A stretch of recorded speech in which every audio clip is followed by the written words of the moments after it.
We live.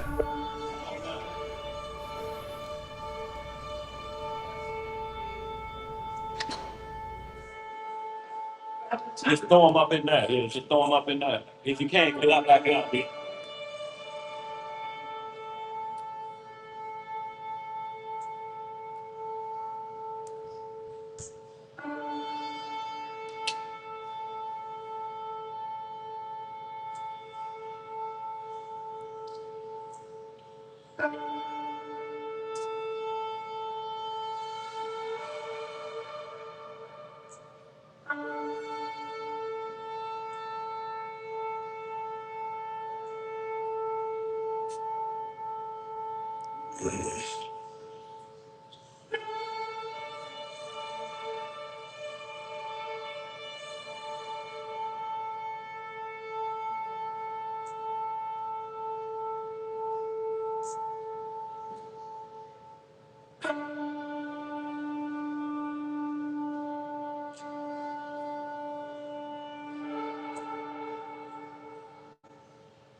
Shabbat shalom. Shabbat shalom to the worldwide family. Peaceful Sabbath, y'all. As we get about our Abba's business today. We ain't gonna belabor. We got a few scripts to go over with today's lesson, so we're gonna get right to it, y'all. Right, two. Reading, reading this opening psalm, Psalms 100, for the Most High's permission in the name of his only begotten Son. Make a joyful noise to the Most High, all ye lands. Serve the Most High with gladness. Come before his presence with singing. Know ye that the Most High, he is the Most High God. Yes, sir. It is he that made us, and not we ourselves. Yeah. We are his and the sheep of his pasture. Enter into his gates with thanksgiving, Yes, sir. and into his courts with praise. Be thankful unto him, and bless his name. For the Most High is good. His mercy is everlasting, and his truth endures to all generations. Hallelujah. Say it up. Once again, Shabbat shalom, family. Just get a adjustment on the speakers. And y'all, today's lesson, Yah only allows Satan limited powers. So y'all, what we're gonna go over today is the limited powers that the devil had, which will prevent us from making mistakes sometime and saying the devil did this, and it may be powers from the Most High. So we gonna, for example, break this down to a point like an F5 tornado. That's the Most High sending his power. Satan will tamper with what we may call a water spout or something like that of lower magnitude, and it's just for one event. It's not to bring understanding to a whole nation or bring them to their knees. He may cause a drowning, if you understand what we're saying, but he cannot send a whirlwind to a nation and make it get it correct. That's Most High's power. His power is limited. His power extends to the point of being able to kill the flesh, but not the soul. So it's still limited. And we want to separate when the Most High may use an evil spirit to punish a disobedient individual. It's still limited power because he's telling that evil spirit how far to go and to attack, because he's in total control, y'all. So before we get started, y'all know how we do. Want to send shouts out to our sick and shut in. Once again, to our brother Tobias, who's on the recovery program. He's doing well. He's online right now. Y'all send him shouts out if y'all will. He's still monitoring uh, the class and ensuring that the lives can go forth. So thank you so much, Tobias. Yeah. Also, y'all want to just send out request for prayers and comfort for our Yahoo, who lost his pops. You know, they laid him to rest this past week. His father was 90 plus years old and had been married, you know, to his mom 70 years, y'all. Wow. But 70 years is like 7 days when you've been together so long, and it don't take the pain away. You can't say, well, it was 70. I'm satisfied. No, the glue is even stronger at this point. So there's a ripping away. So just want to pray for our Yahoo and his household. Y'all that praying for comfort, you know, to continue on. As well as Sister Karen Willis, a lady named Sister Deborah. Denise Morgan. Yeah. Need prayer. Just going through a few things, y'all. Like all of us, you know, we all we got, y'all. So we got to pray for each other, y'all. Prayer is a very powerful weapon. We just look at it in a sense that we only use it when trouble is around. We need to pray for good times when there ain't no trouble around. Still pray for his mercy and when everything is going well. See, because prayer is a testing trial of the Most High. You want it to happen right then, that second. But there's a trying period that he says, I'm going to answer you and I got you protected. Don't worry about the weapon that's formed against you. It shall not prosper. He didn't say the weapon wasn't going to be formed. He said it just ain't going to prosper. But we have to believe, y'all, this is a belief doctrine. Yeah. Everything about this, it comes down to belief. Yes. If you don't believe, you're in the wrong doctrine, so to speak. You can't believe, well, I trust up to this point, but the rest of it I don't. You're in the wrong area. You need to find a doctrine that allows you to flip-flop and lukewarm yourself. So we got to go. Anybody else? Prayers up for Judah Matthias the third. No doubt. He lost his sister, Coty Chris Ann. He lost her last week. And that's Judah Matthias the third. How's his daughter doing? We actually ain't heard what we're talking about that. First, D in the house of Germany. Yes, sir. D, you know, D, the one that comes down, his aunt passed. So, you know, definitely need prayer because she was like a mentor, a stapler in the family and in the neighborhood, y'all. Did a lot of things, got a lot of people, you know, jobs and different things, y'all. But she was called home. So the family is kind of going through a rough time. But D is there. He's able to give them, to let them know this is a part of life. You know, if you're saying to yourself, why her? Why Adam? Why Abraham? Why John the Baptist? It's the point for every man. Yes, sir. Why the Messiah? But we all say the Messiah, we look at it from a different perspective because he allows resurrection. Y'all, we're gonna go over some things today. The Antichrist, when it say he shall deceive, if it were possible, the very elect, the powers that he will be granted will be coming from Satan. Everything the Most High power he gave to Satan to tempt man on earth, because Most High don't tempt with evil.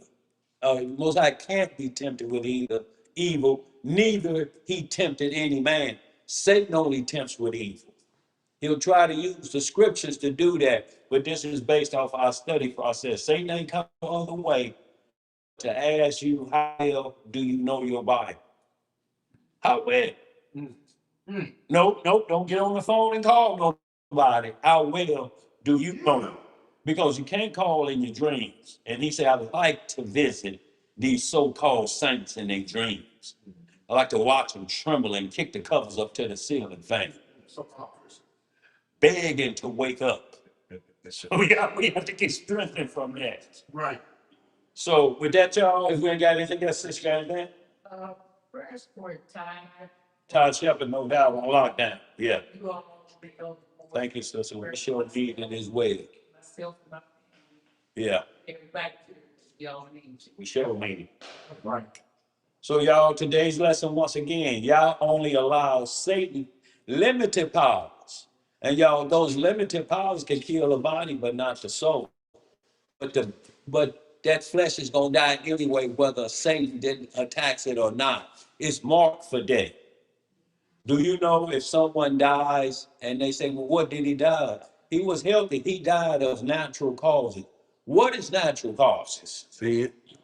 Sin, dead body. But it may have not came from an illness, Yeah.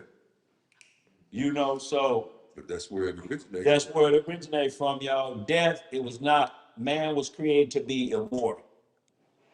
But the devil and his wickedness, y'all, started in the heavens, y'all. Y'all have to understand he con supernatural to sin against the Most High. When he playing with this flesh that's already shaping in iniquity, y'all, we're talking about he had the mastery of celestial flesh, and then he had the mastery of terrestrial flesh, which we are. So we're gonna see how to ward him off. And then it ain't a whole lot, y'all. Guess what wards him off and get him running the fast? Belief. Believe.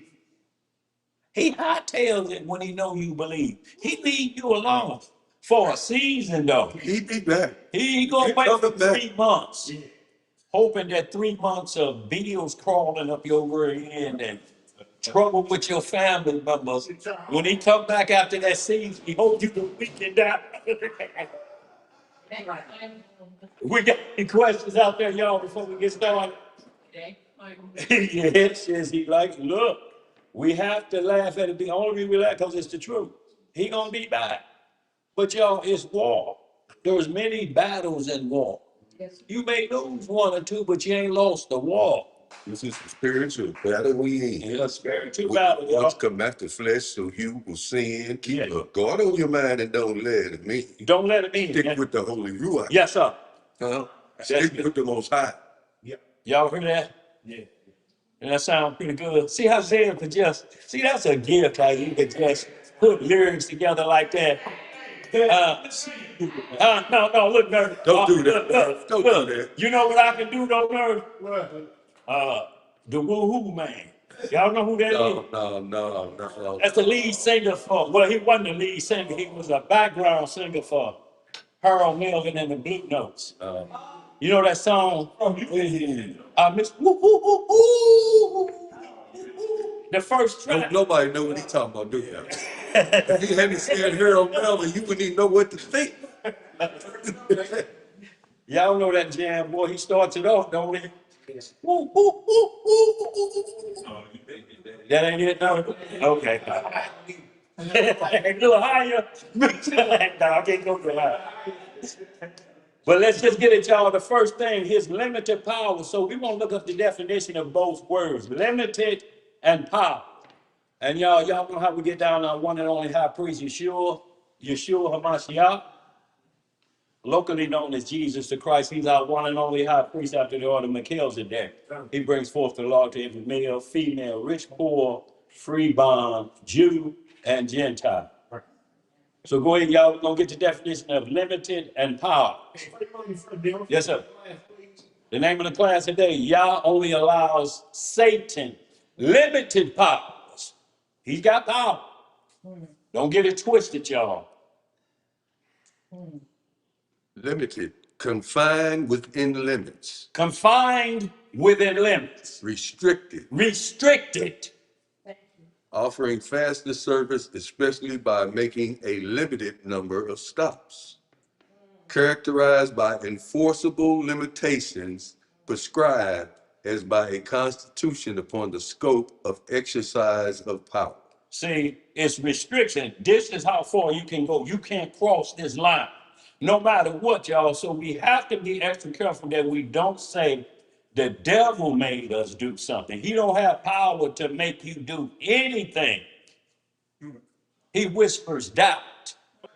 And he says, what do you really want? Notice he don't say, what do you need? Because he can't supply them. He asks you about your wants, that lust, that secret lust that you want. And then he provides that. Y'all understand? So go ahead, Jeff. What does, you finished with that? Lacking breadth and originality. Yeah. Powers. The ability to act or produce an effect. Uh-huh. the ability, to produce an effect, did you say? yes, He has that power, Satan does, but it's limited. Go ahead. capacity to be acted upon or to undergo an effect, an ability that seemed extraordinary or superhuman. Extraordinary or superhuman. So Satan is supernatural. He's always been supernatural. He was created supernatural, according to Ezekiel 1, Isaiah 14 chapter. He was created, but being supernatural, his powers are still limited. Go ahead. Legal or official authority, capacity or right, Yeah. physical might, Uh-huh. ability to get extra base hits, mental or moral efficiency. Mental or moral efficiency, y'all. That's what Satan going to get in and destroy that. But the only way he can get in your head, you have to open the door. He cannot force the door open. He cannot make you do evil.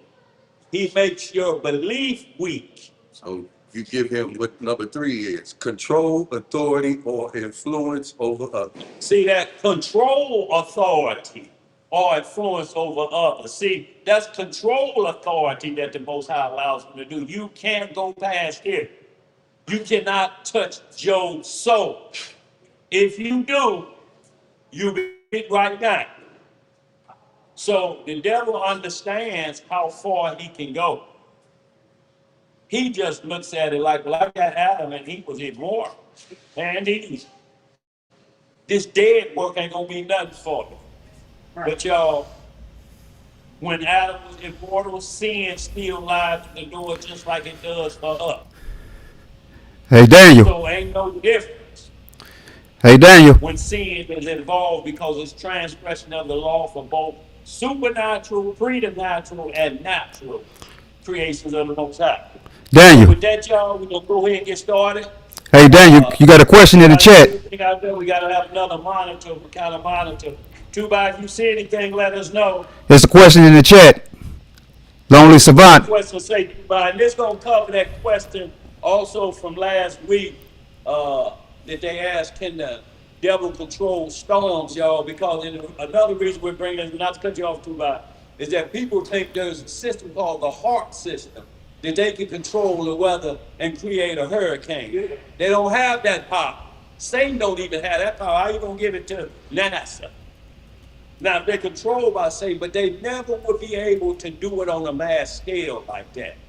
Not only that, you hear a lot of talk about chemtrails and all these things, y'all. No weapon form shall prosper to the believer. Got it. So y'all Okay. don't understand what you got. Question by a lonely servant. Question: is prophecy a Satan limited power?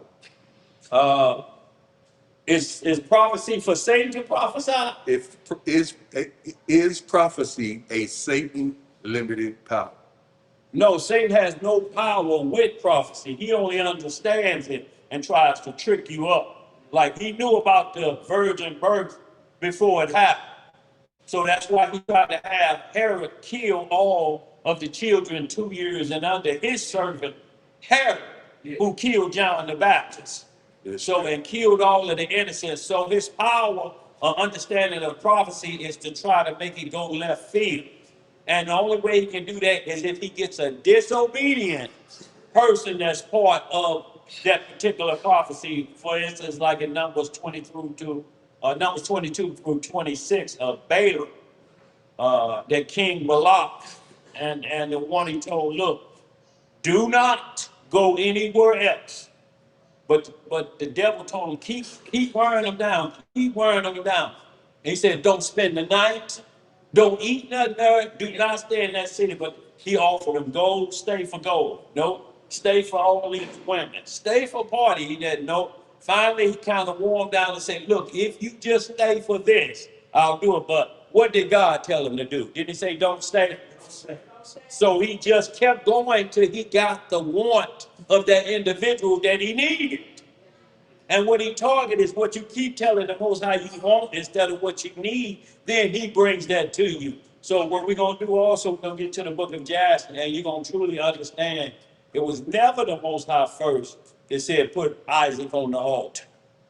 You got to follow up to that. There was some conversation with Lonely servant has a follow-up. It says, is control of your body and the weather Satan limited power? yes, it's limited, and those are what we're gonna go on. We're gonna hit topics concerning, we're gonna deal with storms.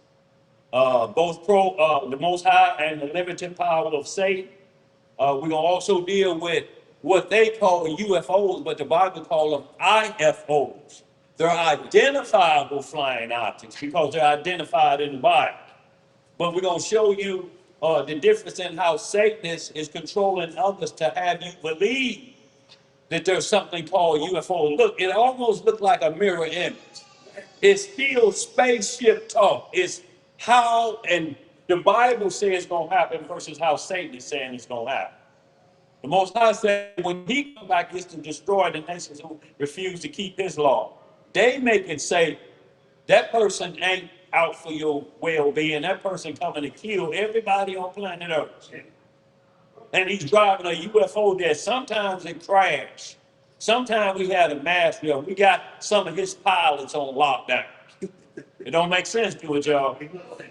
So, y'all, we're going to explain that as well. Also, we're going to get to the David situation with numbering as well as the Messiah, Satan tempting the Messiah. And y'all, he's not going to tempt you with what you would call the original sin. What he's going to tempt you with is the law of that sin. Y'all, we're going to deal with also what we consider water demons, demons that have control of the water, but they don't have control of splitting the Red Sea. They can do some work down in that water. They drown individually, but they cannot sink an entire civilization, so to speak, put it underwater like the Most High put Atlantis underwater. Y'all understand what we're saying? Marine spirits, absolutely. So y'all with that, if we ain't got any more questions out there, She had one more. She said, okay. I'm asking the first question because of those demons who told King Solomon about the future in the Testament of Solomon. Asmodeus, yeah, we're gonna get that, but he only peeped a little bit. So they get a little bit, y'all. Soothsayers get a little bit, but it's only familiar spirits, y'all. So look, if a prophecy was 100 years ago, that same familiar spirit is still alive. So 100 years later, as another part of the prophecy unfolds, that spirit who heard the beginning of that prophecy may try to alter a little bit. That's where you get into Deuteronomy 13, where you see some prophecies fail. I'm talking about the Most High. He said, he is as absolute. It cannot go void. Satan will try or attempt to make false prophecies, and he'll do it through his churches or his followers. Their prophecies fail, but never the Most High. But lonely servant, today's message will kind of answer all of those questions Most High will. So y'all, with that, we're going to go ahead and get started, and we're going to get started where it was told when he was coming to this earth to create havoc and raise hell on earth. So let's get to it, right to it, and see, understanding, y'all, just first to start on earth, he had to con supernatural individuals to get this done. Let's start off Revelation chapter 12.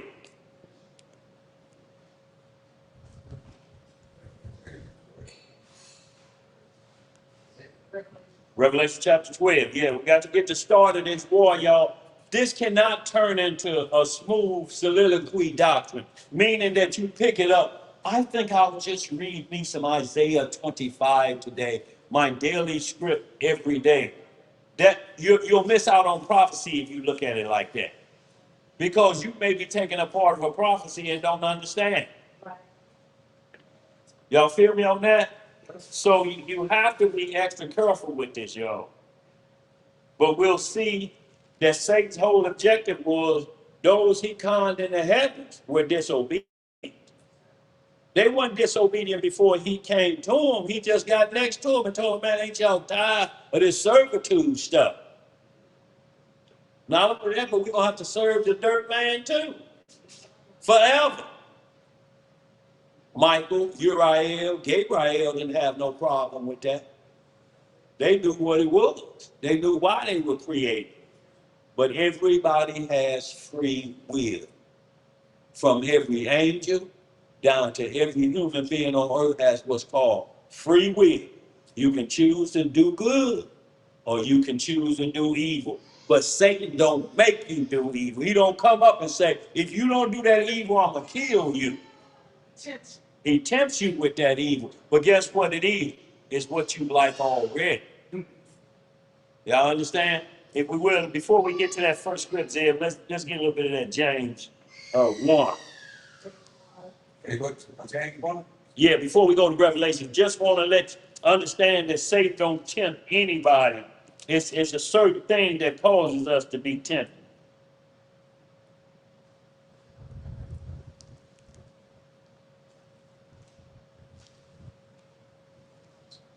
Let's go chapter 1. We're going to start about verse 12. Get Zeb a little help. Come on up there. Pastor Dirk, open it up, y'all. We got the big brother in the house. Yes, sir. Yes, sir. No, that's much less. Pastor Nerf. Pastor Nerf. Yeah, EDRF, like the Nerf football. Oh, now I'm gonna have to adjust the camera. So you gotta read first. Uh, I'm gonna have to adjust the camera. Cause he, oh, they got He in there. He in there, Zeb. He in there. I think that's good enough, Zeb. he on there? Yeah. Yeah, he in there. I think he probably good enough. Yeah, we good then. Yes, sir. Oh, I see Pastor Nerf over there. But there, yeah, like I said,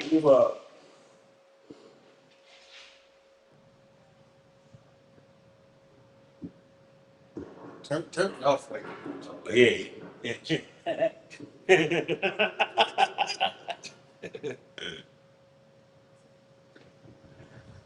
I go Go ahead, verse 1. Zeb. Yeah. James, James chapter 1, start about verse 12. James chapter 1, verse 12. So stop saying, y'all, the devil made me do it. He don't make you do anything. Go ahead.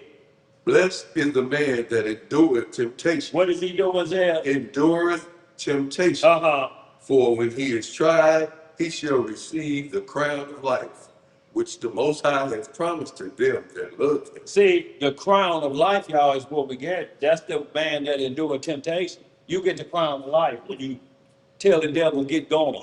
Yeah. Yo, and it ain't a whole lot you have to do. You ain't got to put up no, like I say, iron bars and nothing. All you have to do is the Lord rebuke you. Let's get some up. Verse 13. Yeah. Let no man say when he is tempted, Uh-huh. I am tempted of Yah. That's right.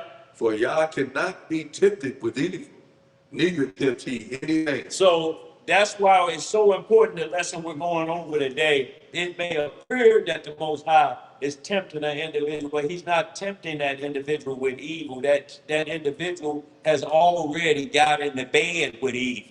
So he will send you your requests that you're asking for. See, and that's what we have to be careful of. He ain't got no safeguard in place for you to be asking for wickedness, and then he say, I'm gonna block the way for you. No, the only way he does that is if Satan is trying to pull an overpowering move, like he was gonna do with Peter when the Messiah said, Satan had sought to sift you like wheat. Just like when your friend told you don't touch the stove and you Go. they just sit there. I told you. It was out there. What they say, and then they hit that by hand too. But then he can smoke fire all the time. That's right. Then that scar remains. To remind you of that disobedient scar. That's right. Go ahead. Verse 15. Yeah. Then when lust has conceived, When what has when conceived, lust hath conceived, uh-huh. it bringeth forth sin. And sin, when it is finished, bringeth forth death. Now, see, we have the word conceived in there. That means it's made a baby of death, so to speak. It's just using that term like trying to picture or you trying to get out of it created, it conceived. It's like a woman saying, girl, I heard you pregnant. No, just a little bit. Just look at that. See, you can't be a little bit and let something cut it off, but you in for 9 months. A little bit ain't 1 month, and then the second month I ain't pregnant no more unless tragedy happens. So this is what it's saying. Unless you're just talking about the size of it at that moment. Well, That's a little yeah, bit. now that's the only way. Yes. There's no problem. So it says, when lust has conceived, that means when you think the whole thing out in your mind, you are picturing it all the way through all of the evil, y'all. That's why we have to be careful. If you forgive somebody and then you think, well, I forgave, but I still like to see a car running over.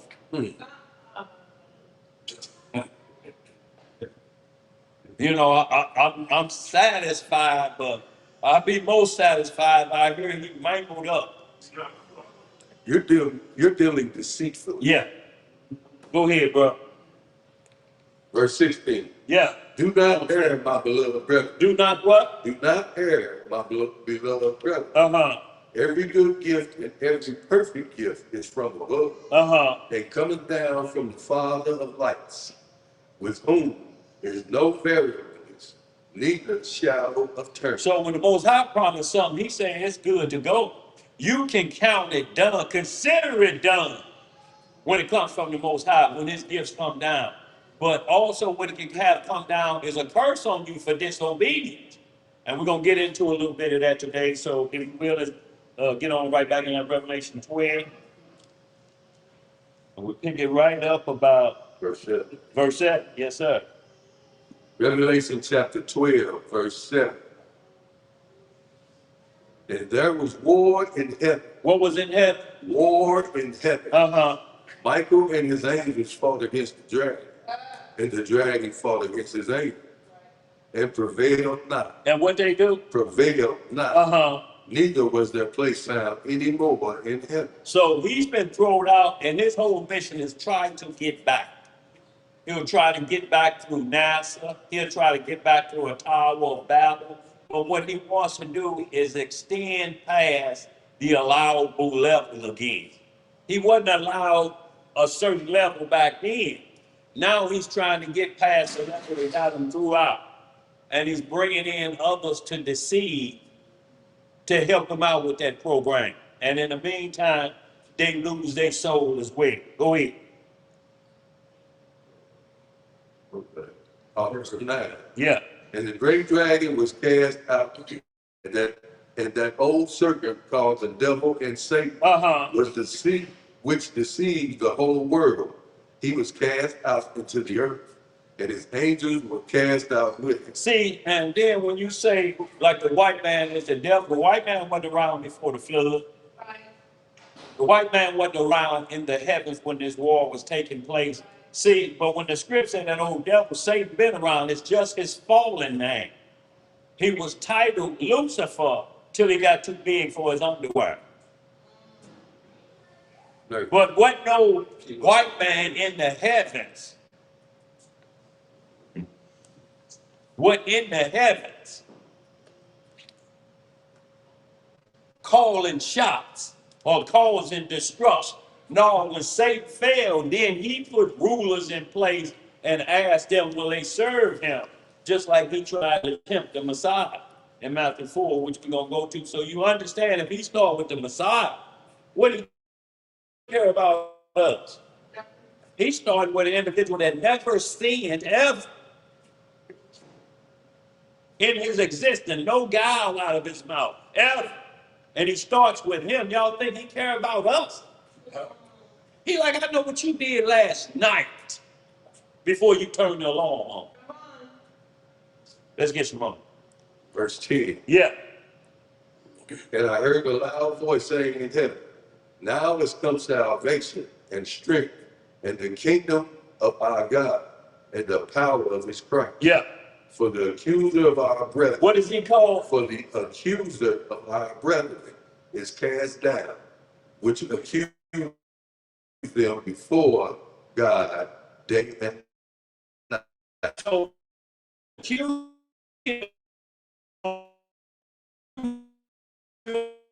fall when you fall into unbelief, doubt. That's what he accused you. He like, he don't believe you. He just say that in front of. Let me get at him when he go to sleep. I'll prove it to you.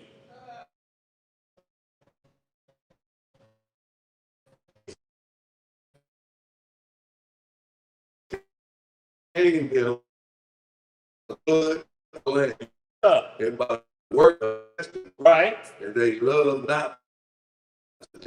We'll run across some things, y'all, that you may see in the scripture, and they bore the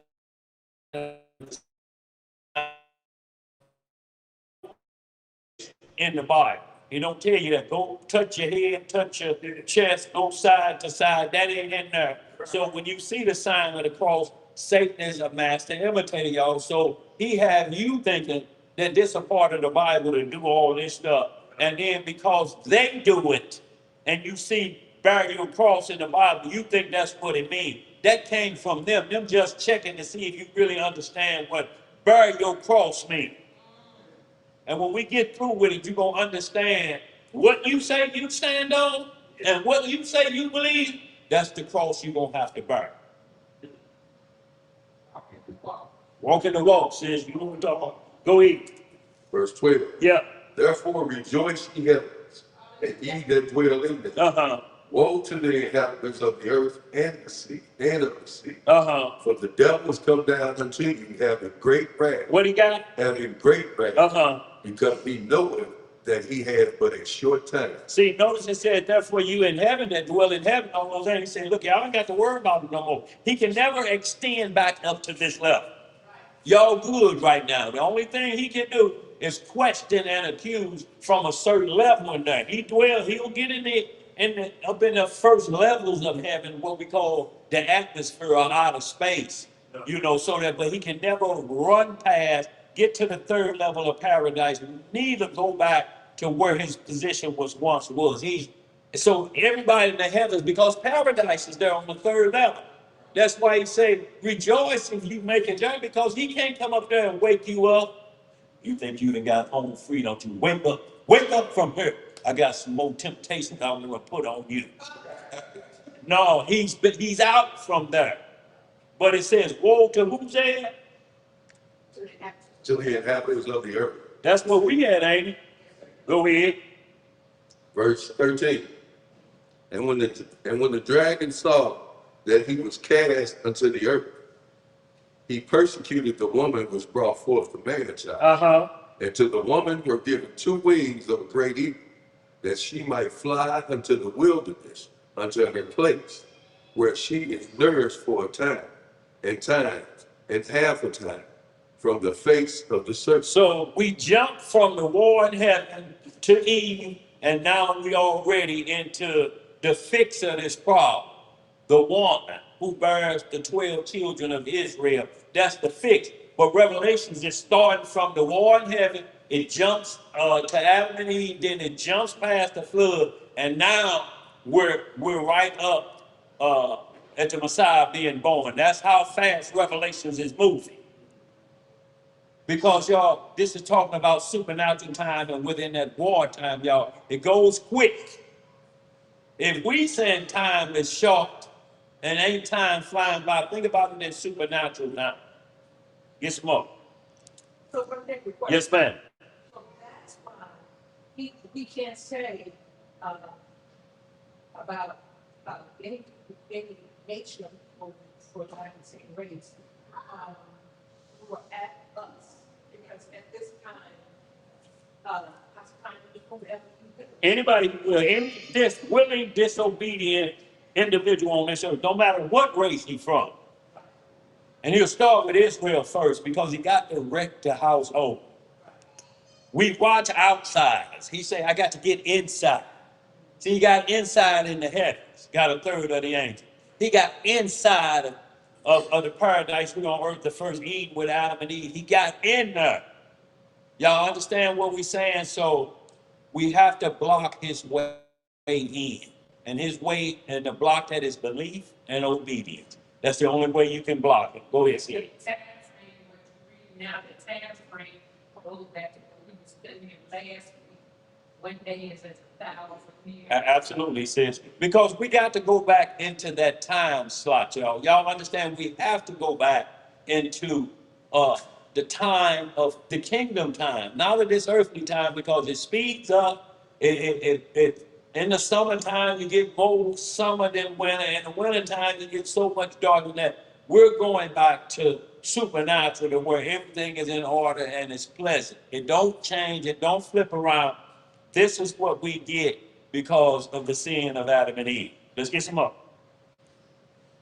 Verse 15. Yeah. And that serpent cast out of his mouth water and flood as Read that again, Dad. What do you do? And that serpent cast out of his mouth Uh-huh. water as the flood Water as a flood. Go ahead. after the woman, Uh-huh. that he might cause her to be carried away of the flood. And the earth helped the woman, and the earth opened her mouth and swallowed up the flood, Uh-huh. which the dragon cast out of his mouth. Uh-huh. And the dragon was wroth with the woman, and went to make war with the remnant of her seed. Who he went to make war with? With the remnant of her seed. That's the 133, y'all. Y'all heard King talk about a lot. That 133, the remnant, y'all. You will never see, and all of this, you will never see all of that. You're going to always see remnant. These are the parts that shaved off. The chaff has been shaved off. Y'all, if we got some chaff on us, we need to get it off now. No, we need some spiritual cocoa butter. Go ahead.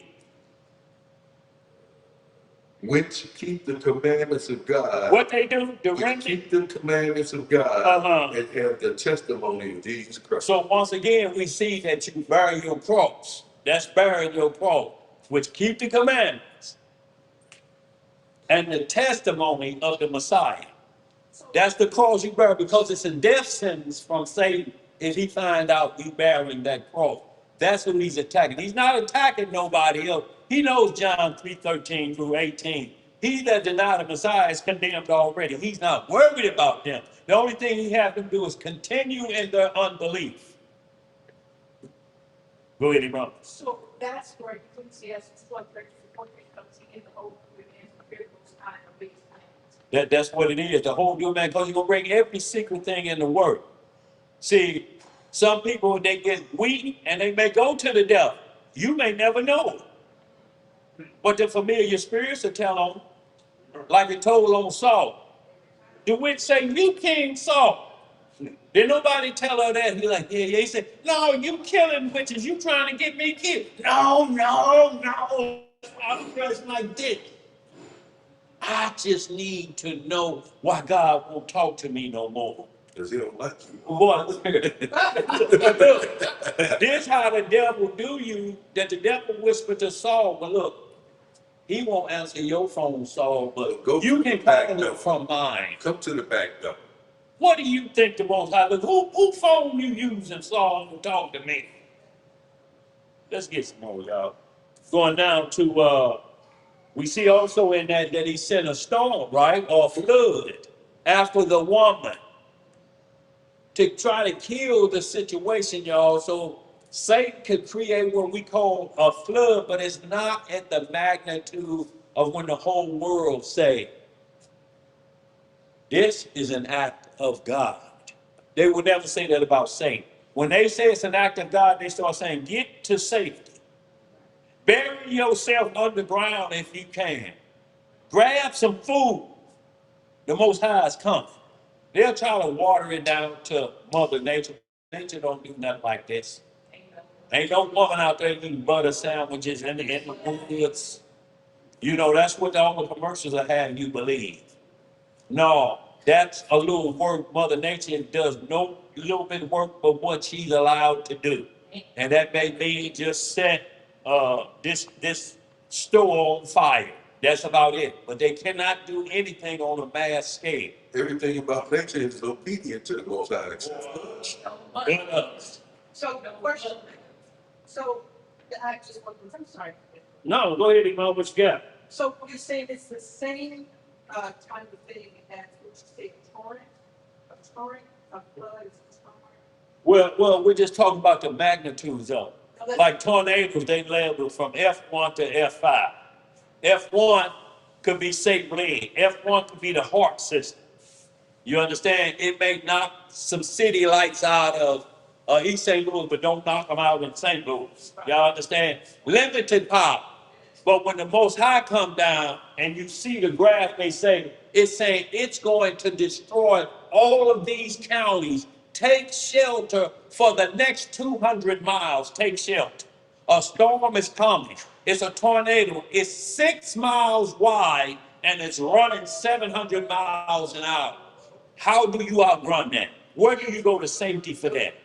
It's covering so much ground. It's 600 miles wide. That's like driving to Kansas City and back, stretch it out though. That's 600 miles. That's how wide it is. Going to Kansas City twice. That's the width of it. And then it's moving faster than the fastest commercial airline, which only runs 600-700 miles an hour. I'm talking about just that we fly. But that's fast enough, y'all. And when the earth is destroyed, it's gonna be destroyed in an hour. Yeah. How long is that? An hour. Wait, no, no, no. Let's get some more, y'all. We're going to we just gonna go and how the Most High control storms, y'all. It's gonna always be for repentance. He don't tempt with evil. He's not telling the nations I'm gonna destroy you. As we see the script, we just gonna hit just some one-liners only to the area of why he puts a storm on somebody. So Psalm 83, 15 through 18. Y'all, and we're gonna identify, we'll say storm or flood of the Most High. We'll say storm or flood of Satan. So we get some understanding. Psalm 83, yeah. And we're gonna just pick it up just right to the heart of the matter. We ain't reading it all, just verses 15 through 18. So you understand why he sends the storm. He just don't send it to them because they white people or they Africans or they Chinese people. He sent them for a reason because every knee must bow. And if you don't have the law, the Most High, I don't care what nation you are, it would be illegal for the Most High to have you bow and tell you you should obey. And like on these camps, talking about they can't have the law. How do you obey without the law? So he's not going to allow them to have the law and then punish them for not having it because you ain't his people. It don't make no sense, y'all. We got to quit using scriptures just to attack and not give the Most High his glory. Build them back up. Not just tear. Yes, sir. Go ahead, Zen. Whoever got it. Psalms chapter 83, verse 15. Yes, sir. So persecute them with thy tempests, Uh-huh. and make them afraid with thy stones. So a tempest is whirlwinds and storms, y'all. He said, make them afraid. See, he's not saying have them to the point that where they it gives them strength. He said, this is David telling them, I know how you do those unbelievers. But once again, punish them with your storms, Lord. That's the only thing that get them in check. Y'all, until you watch the weather report and they say possible hail, and you see that Channel 4 News dude, and he's pointing, you're seeing the red, there's purple right there, y'all. It's dangerous. I'm telling you to get inside right now. Get inside right now. Go ahead. Fill their faces with shame, Uh-huh. that they may seek the name Uh-huh. of the Lord. See, so the whole thing is to fill their face with shame and make them holler out, oh God, please, like you see when that tornado coming through. You ain't never heard them holler for the Most High like that in their life. They holler for them, they'll be on their knees, they be actually begging because they know it's out of the United States Army to stop this. NATO can't stop what's coming. It's far beyond the power of human being because they'll tell you, and the president has been moved to a safe bunker. You know what you thinking at that point? If they done moved him to a safe bunker, what chances do I have? And they are- I don't care. Let them be confounded and troubled forever. Uh-huh. Yea, let them be put to shame and perish, Uh-huh. that men may know that thou, whose name alone is Jehovah, art the most high over all the earth. That's what he wants you to understand because those who are going to be hollering like that, please save us, they were talking about Mother Nature earlier. You know, yeah, we're going to the Mother Nature Festival. No, you know, all that, but he breaks all that loose. You don't hear him hollering, please, Mother Nature, do you? Do you hear them holler for any other God? Oh God, please, and then crash to their kneecaps. You know they ain't talking about the devil. Let me preach that right quick. Go ahead. Psalm 59, verse 12 and 13. Yeah. For the sin of their mouth and the words of their lips, let them be even taken in their pride. And for the cursing and lying which they speak, consume them in wrath. Consume them, that they may not be, and let them know that God ruleth in Jacob. Yeah. Unto the ends of the earth. See, and you have to, because it's the only way to break them back down. When they do like a killing, or like police shot, like a couple was stealing Pampers and killed a 9-month-old baby. Shot him in the forehead. What's that? 1-year-old. Shot him in the forehead about some Pampers, y'all. You know, that's when a storm goes through that. That's when you see Jacob. Boy, he really be handing it down. And if y'all ever heard that one track where he on the end of that hook, I believe Yakim Maccabee put it called Cursing. And he said, I want storms, I want tornadoes, I want you to bust it.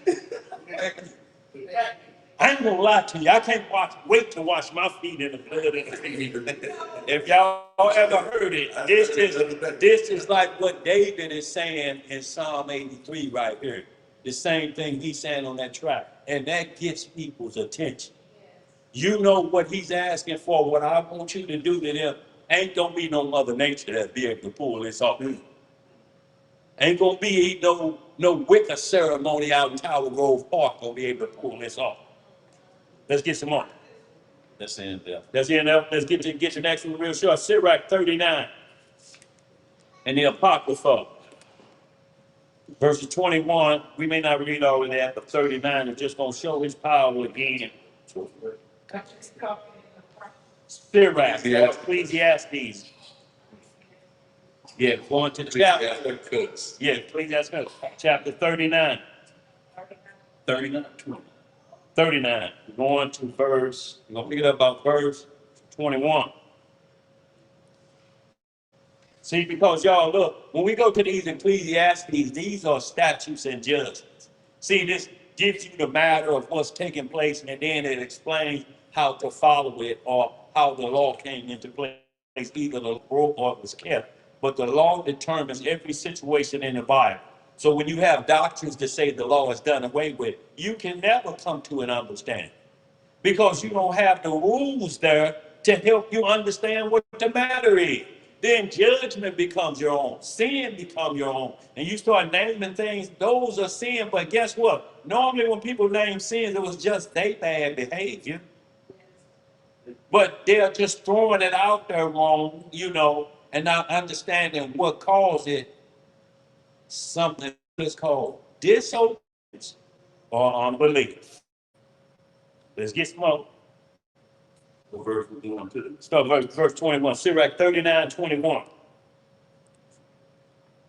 Sirach chapter 39, verse 21. Yes, sir. A man need not to say, what is this? Wherefore is that? For he has made all things for their use. So everything is for their use. Look, those angels that fell were never intended to fall. So since you fall, and I can't give you a grave like they have on earth with a grave marker and say, here lies Asmodeus, here lies Satan the devil, then I have to put you down supernaturally. I have to punish you supernaturally because I can't punish you with the grave. I do that for them. But I'll get you because I have a grave for you, and it's called a lake of fire. You won't physically be dead or sleep. You tormented because you're supernatural and you can't die. So your death will be torment for life. You're going to wish you could die like Adam. Let's get some more. Verse 22. Yeah. His blessing covered the dry land as a river and watered it as a flood. See how it keeps using the term, it says his blessings. If you compare it to a flood, that's how much blessing we have. It'll come in like the flood of Noah. That's how many blessings, guys. I'll flood you over with blessings, not with despair. Go in. Verse 23. Yeah. As he had turned the waters into saltness, so shall the heathen inherit his rest. So now we're talking about Sodom and Gomorrah, the Dead Sea, or what we call the Salt Sea. He turned that into that. Right now, there's no marine life that can live in the Dead Sea, or what we call the Salt Sea. You can't even drown in it because it won't let you go beneath it. You float on the top of it, but there's no life can live in it, y'all. Let's get some more. If you got a cut, you gonna get out. You're gonna get out real quick. They said, so shall the heathen inherit his wrath, to let you know. I'm not gonna destroy everything about me, but I'm gonna destroy y'all. And the area where I'm gonna do it at is gonna be for all men to see for generations.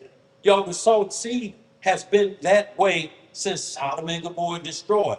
No marine life has been involved in that area in the Salt Sea since it happened. But guess what they were taking the bribe, the raid to over in the homeland, to the Salt Sea. They necking over there again. This is how they spit back in God's face. We going back to where you burned us up at. We back. We gonna try again. We want round two. We want a rematch at the Salt Sea at Sodom and Gomorrah. So we going up again with some thongs on and butt out jeans, and men's is dressed like women's and women dressed like men's. We're going back to the sea again to try it again. Who's that festival called? And so in Jackson, that full-time year, we call it the freak meet round here, but that's what it was. The freak meet. 4 times a year. 4 times a year, Jackson, 15 child. 18 and 11, yeah. 4 times a year to 5 cities, Sodom and Gomorrah. They take their whole families, children, virgin daughters, and turn them loose. And you get turned loose. So they're no longer virgins. No, they're no longer virgins when they come back. Not only that, their wife over there was somebody else. So it is. And y'all get in the car and y'all don't look at it. You just drive back home like this. That's because what I call you don't want to look, respected. especially if she's smiling and smoking a cigarette. Looking at you like you enjoyed these 4 cities this time too much, didn't you? Now you getting out walking. Now you mad. Now jealousy done overpowered you like a man that's in the fast food line and his woman tell him, yeah, hurry up and order because I'm starving like Marvin. Marvin? Who is this nigga Marvin? Marvin like him. It's more than you, boys. It's more than a bunch of boys. But y'all understand what I'm saying. The jealousy overpowered. You can't mention a man's name or a woman's name about nothing. Can't bring it up. Why you got to be starving like him? You don't see me sitting here, Earl Jr. And how did you tell your daughter to do something else? No. How are there any rules? How are there any rules in your Into the contract. Let's get some more. Verse 24. Yeah. Huh? They call swinging today. Swinging today, absolutely, Mom. swinging for the city? That's what they call it, open marriages or entanglements. Emo. They got a bunch of names for them, but it's called Sin. sin. And the bed of fortune that's been legalized every year. Go ahead. Verse 24. Yeah. As his ways are plain unto the holy, so are they stumbling blocks unto the wicked. Yeah. For the good are good things created from the beginning, so evil things for sinners. So evil things for sinners, y'all. How far we going down on that? 35? Go ahead, run that on out now. The principal things for the whole use of man's life are water, fire, iron, and salt, flour of wheat, honey, milk, oil, That's wine, blood of the grape. Go ahead. and oil, and clothing. So these things is what will sustain life here on earth. These things right here will ensure that you can maintain even at a natural level. Even if you didn't have understanding of the Bible, he already got you set that you can get hold of these things. Go ahead. Verse 27. All these things are for the good and to the God.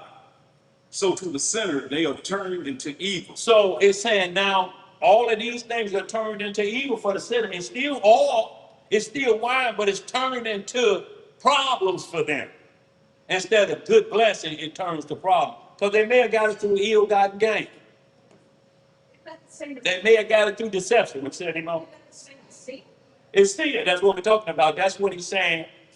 It can be flipped around and used for the sinner. So now fire burns his rear end instead of letting him be able to cook. So now frost, instead of having Kool-Aid ice cold, it freezes his toes and they turn black and got to get cut off from his wickedness. So you have to understand everything he said that he's using. When you become wicked, that turns against you. Do that make sense? That all of these good things turn against you. Let's get some up. Verse 28. Yeah, Therefore be spirits there be. there be spirits that are created for vengeance, Uh-huh. which in their fury lay on sword strokes. Yeah. In the time of destruction, they pour out their face, Their their force, and appease the wrath of him that made them. See, in time, so it's saying they'll create for evil. They pour out their force. That means they put it on you for his destruction. Satan don't have power. Lord. He tell them, go destroy him. He like playing with you. He like, thank you. Because y'all have to remember the demon know his time is short and he don't have no part in the kingdom. So every time the Most High say you can go destroy another buddy of y'all or the birds that like to flock together with you, say you go have them now. But he can't go get them until the Most High give him permission. You go get all of them, to get that whole county over there. Get all of them. They all yours, Satan. Get some more. Verse 29. Fire and hail and famine and death, all these were created for vengeance. Teeth of the wild beasts and scorpions, serpents, and the sword, punishing the wicked to destruction. Punishing the wicked to destruction. But notice those things were not created for that in the beginning, because remember the lion laid down with the lamb. And a wolf ate straw like the bullock. So they didn't have a taste to devour meat until after Adam sinned, and then everything else failed behind it because he was in charge of every animal. So named them. So when he failed, everything failed below him. It was a continual downfall, but those animals, because in the book of Jackson, only certain other animals got to get on the ark. A lion came with a club, but that lion wouldn't obey and wouldn't bow down before Noah. That one didn't get on the ark. Guess what that one was left for? When the rain started falling and they start trying to get in the ark and it's clawing on the door and the door closing, that's what those wild beasts for. All the ones that didn't get on the ark, he saved them for them because he knew it's going to be some leftovers outside the ark. And look, it was everybody else except 8 people.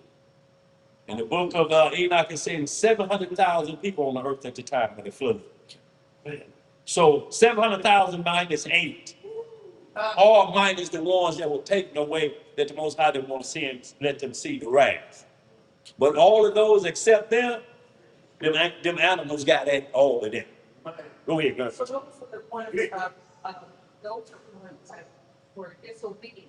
Always disobedient, Imam. The Most High would never put evil on us like that. He will never have in your life something come on you like that. It may be Satan to allow, it may be a faith tester, if you understand what I'm saying. Like he may have calamity like we're going to get into Job, you're going to see, but that was individual. It was never on a wide scale. So those were the ones with the sabers and all of that. No, that came, well, that was part of destroying that world. Saber-tooth, all that came before the flood of Noah. Before Genesis 1:1. Saber-toothed tigers, you ain't gonna find nowhere a saber-toothed tiger can be found from Adam to the flood. They only came before the flood. That's why they're finding them frozen in ice up in Siberia near the sides of the north. Antarctica is where they find them at. When he froze everything completely, solid froze. Look, they were frozen alive. They say someone was still digesting food that they dug up. There was food still in their stomach, so he sent a freeze on them. Oh, that instantly just froze them out. Yeah. Can y'all imagine right now, it's 80 degrees out there right now, and then all of a sudden, get to the north where you're at, and then we get plunged into 12 degrees, -0. That quicken is head and down than that. Where we gonna go, y'all? Let's get some more. Verse 31. Yeah. They shall rejoice in man, and they shall be ready upon the earth when need is. When need is, them animals waiting to devour. Jake do a session called When Animals Attack the Heathen. And y'all see them, birds be eating them alive, but they in areas they shouldn't be. They disobedient to even the rules of mankind. Do not go in the cage. Do not get out of your car to feed the buffaloes. So when you get out your car to feed the buffalo, what happens? You get fed. No, or you get fed to the buffalo. Go ahead. And when their time is come, they shall not transgress his word. So they ain't gonna go around. Neither will an evil spirit say, well, no, Lord, I ain't gonna go get him. I like him, he just like me. No, they will not transgress. They're gonna go do what he said, whether they want to or not. They have no choice. He's all knowing, he's the supreme being. Because he can say, look, I can put you in the lake of fire right now, but I'm not. I'm just gonna use you for disobedience. And you must obey. Let's get some up. Verse 32. Yeah. Therefore, from the beginning I was resolved, and I thought upon these things, and I have left them in right. Yes. All the works of the Lord are good. What are all the works? Are good. And he will get every needful in due season. In due season. Notice he never say once. The Most High never says want. He said, I'll give you what you need. I'll give you fire, I'll give you oil, I'll give you corn, I'll give you the Holy Spirit. I give you what you need to find your way back to the kingdom. I don't give you your wants. Your wants cause problems for you.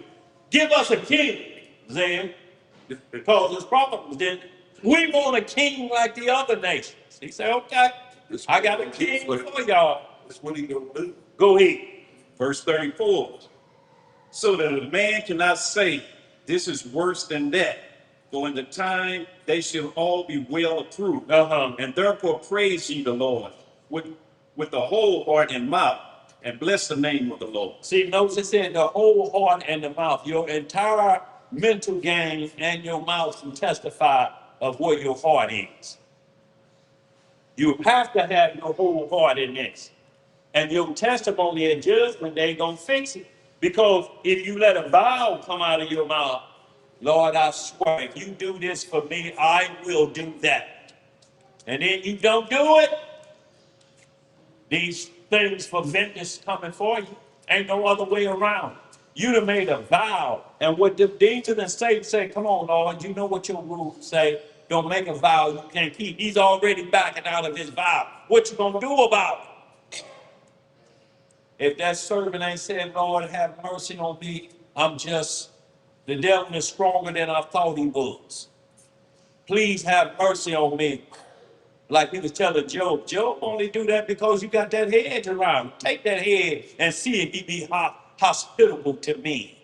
See if he feed everybody like he don't. Take that protection away. He said, I'll take the protection off of his flesh, but not his soul. His soul belongs to me. Let's get it straight. Dying flesh goes back to the dirt where it came from. But that flesh, that soul got to come back to me, and you don't have no control of it. You ain't gonna never have control over the soul. The only power you got is to present your case to them and see if they'll fall, but they already was unbelievers and doubters. Let's get some more. Let's go to Mark 4:35. So y'all, what we're going through right now is the Most High's power on why he sends storms. He don't send storms just because they do things to us. If they do things to further the affliction, he'll send them a storm. Like Joplin, Missouri. They had a race ride. And 50 years have passed by, and they say he done forgot about it.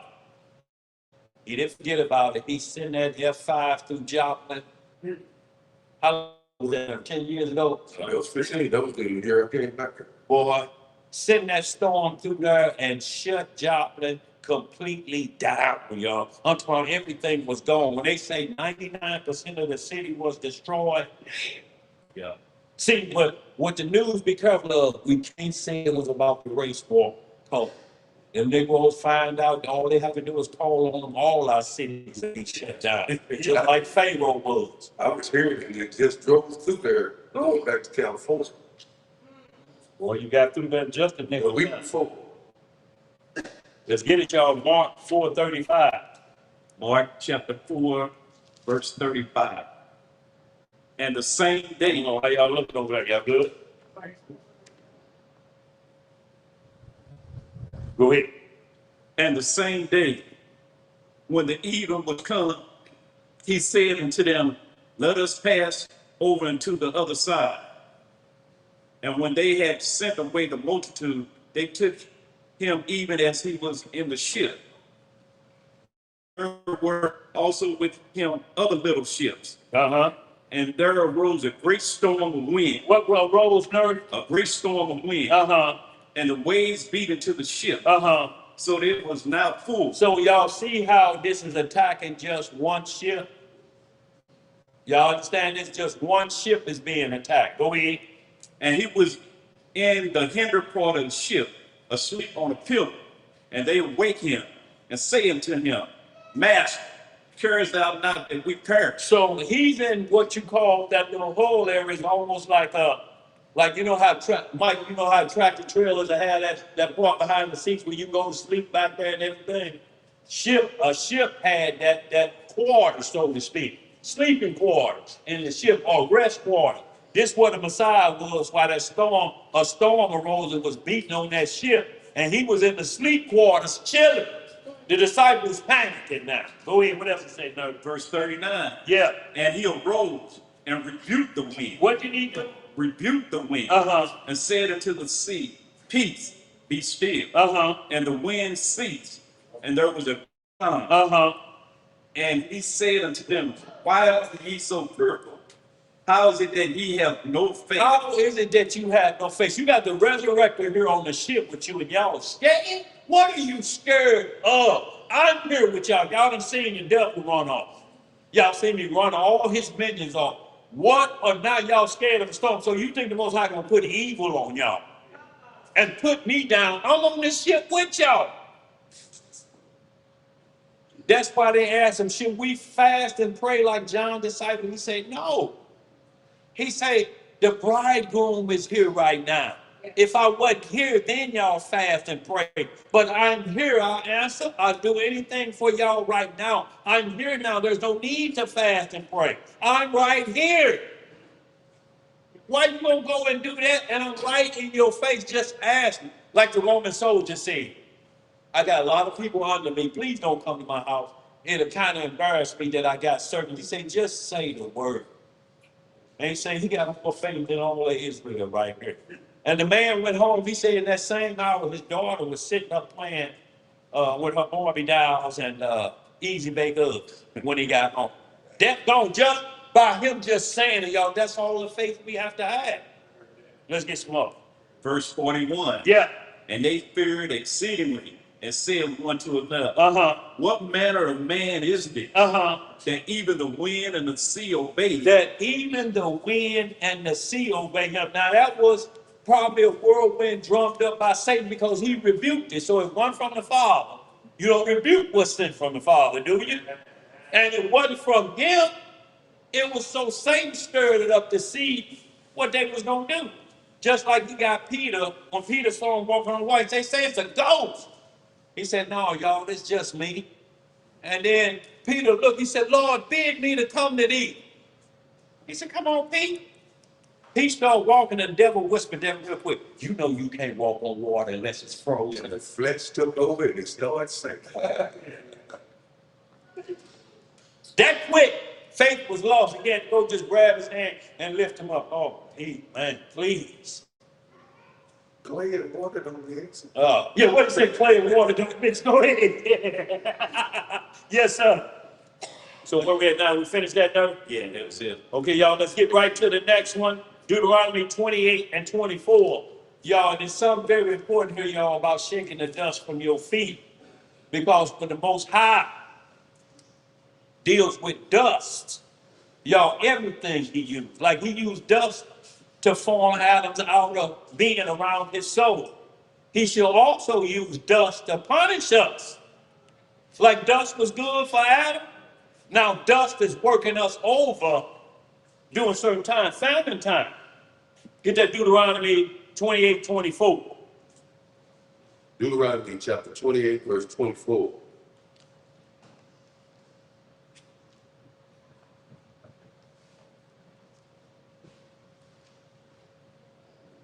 I'm good with that. And the Most High shall make the rain of thy land powder and dust. See, this is because we were disobedient. This is Deuteronomy 28, y'all. He's letting us know what's going to happen in our activity when we give it. Powder and dust. Powder and dust. Go ahead.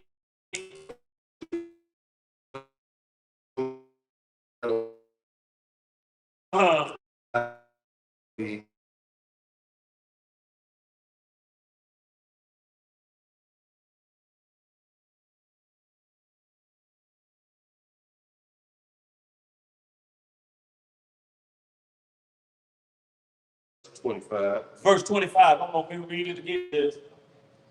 Yeah, what we're talking about is what he has power over. He has power over the dust as well to give you a blessing from the dust. Because look, a root out of the ground means that nothing else can grow in there. But it said the Messiah was a root out of dry ground. Y'all understand? So he made a blessing come through, but it has to be for righteousness. It ain't gonna be for our wickedness. 24 again. Yeah. The Most High shall make the rain of thy land powder and dust. Uh-huh. From heaven shall it come down upon thee, and thou be destroyed. Right. The Lord shall cause thee to be smitten before thine enemy. Thou shalt go out one way against him, and flee 7 ways before him. Uh-huh.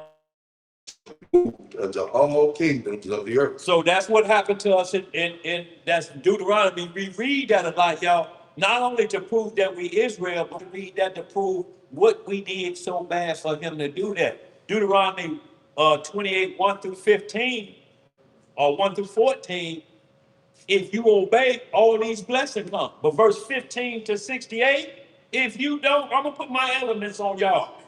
But I'm not gonna destroy all of y'all with it. I'm just gonna destroy the disobedience. So when you see I'm gonna wipe you all out, it's only talking about the disobedient, y'all. It'll never say all of us going, because now all of us had to come here, but all of us won't be destroyed if we obey. Like Ezekiel 18 said. Go ahead, Ted. Verse 25. Yeah. The Most High shall cause thee to be. No, I read 25. Yeah, you good on that. You good on that. We just want to deal with the no rain. And then we're going to Zechariah 14, and we're going to hit that Matthew 10 about shaking the dust from your feet. See, we have to understand too, shaking the dust has basically it has a message within. Y'all, we need to know what that means when you shake the dust from your feet. Y'all understand what I'm saying? See, you just can't kick dust off your feet and don't know why you're doing it, y'all. We have to understand why the Most High say these things and do them. You can't think of yourself, wonder what he mean when he say that, shake the dust off your feet. What's the difference? See, one is hospitality and one not. See, when hospitality comes, they ask you to remove your shoes where the dust is at and rest your feet and let me wash the dust off of them. But wickedness is a whole nother level with that dust in your feet. You get no rain when you walk in dirt of deceit. Let's get it, y'all. We're gonna put it together as soon as we get to that Matthew 10. But Zechariah 14, just give me the last few verses there, where if they don't come up, they get no rain. Zechariah 14? Zechariah 14, just the last few verses. Zechariah 14. Y'all, rain is very important. Rain was what? Notice in the garden it had never rained. And that was not a man to till the ground. Guess what used to water the plants? Dew from heaven.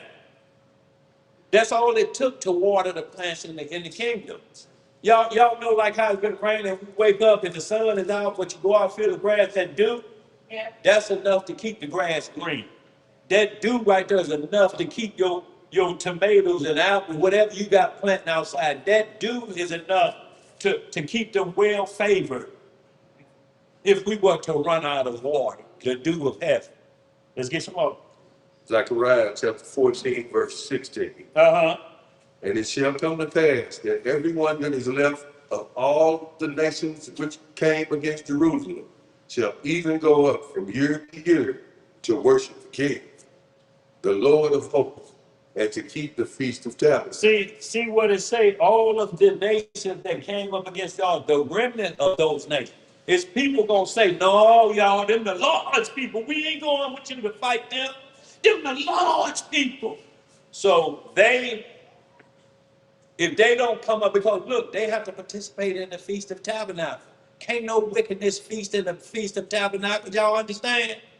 So this is the remnant of those nations, but those remnants can get tired, and Satan gonna see if they get tired, and see if they gonna still, if pride gonna leap back in them, and they gonna get disobedient again, and they gonna come up. What else to say, Ted? Verse 17. Yeah. And it shall be that whoso will not come up of all the families of the earth unto Jerusalem to worship the King, What they gotta come up to do? worship the King, Uh-huh. the Lord of hosts, even upon them shall be no rain. Uh-huh. And if the families of Egypt go not up and come not, that have no rain, there shall be the plague wherewith the Lord will smite the heathen that come not up to keep the Feast of Tabernacles. This shall be the punishments of Egypt and the punishments of all the nations. How many nations? All the nations Uh-huh. that come not up to keep the Feast of Tabernacles. Now, you got people around here saying we can't keep the feast. Israelites saying we can't keep the feast in a strange land. These people gonna be in their land, and they have to come up to our land to keep the feast. If they don't come up, we don't get no rain. So, like manner, if they're saying that we can't do the feast in a strange land, the script never said you can't do it at all. The problem is you got free will. The script never said you can't do it in another land. It preferred that you do it in Jerusalem. Go up 3 times a year for the feast. What's restraining us right now? Who got a passport? We can go to Jerusalem, can't we?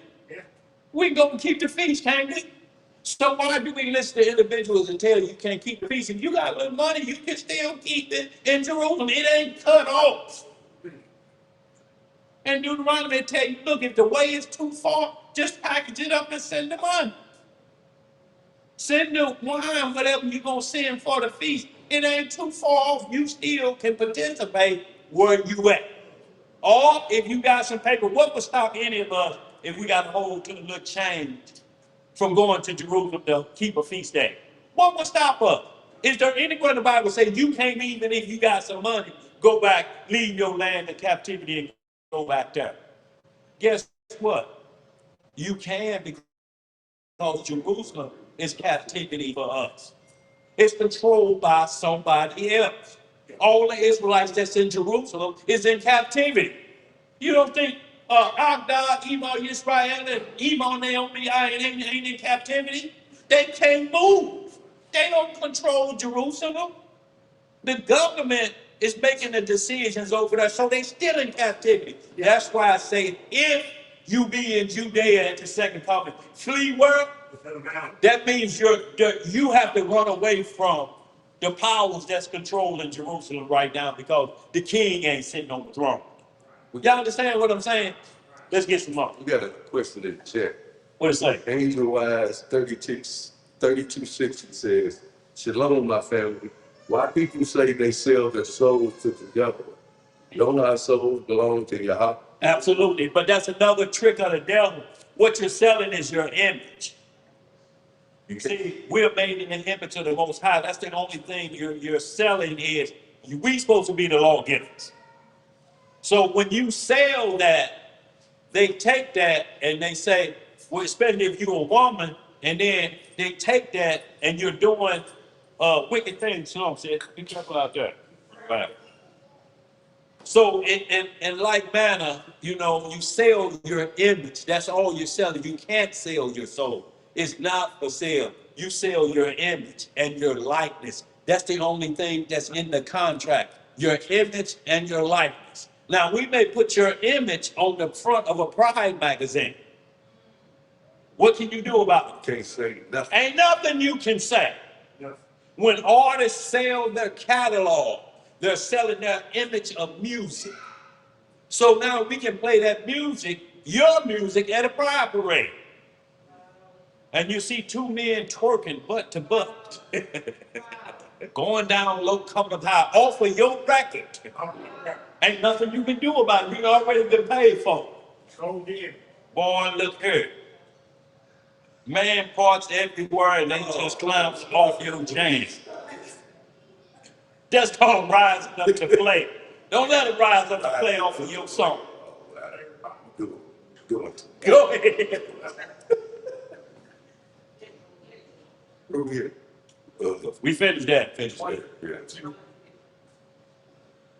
No, we just wanted to say that they have to come up, y'all.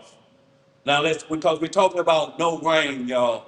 You have to understand first spiritual rain waters the nations and teaches you well and how to address the Most High, how to be obedient. When you don't get that spiritual rain, everything falls downhill after that. Everything falls apart after that. Spiritual rain is right because it's watering you. You're the planting of the Lord. So he has to water you first before you're able to water something else. If you dried out and dehydrated, what you gonna do about what you need to eat? Your lips chappered and Tyrone Biggums and split on 3 or 4 places. You dried out. How you gonna? You can't nourish nothing. You ain't being nourished. You withering up like a stick. Let's get some more. Let's get Matthew 10.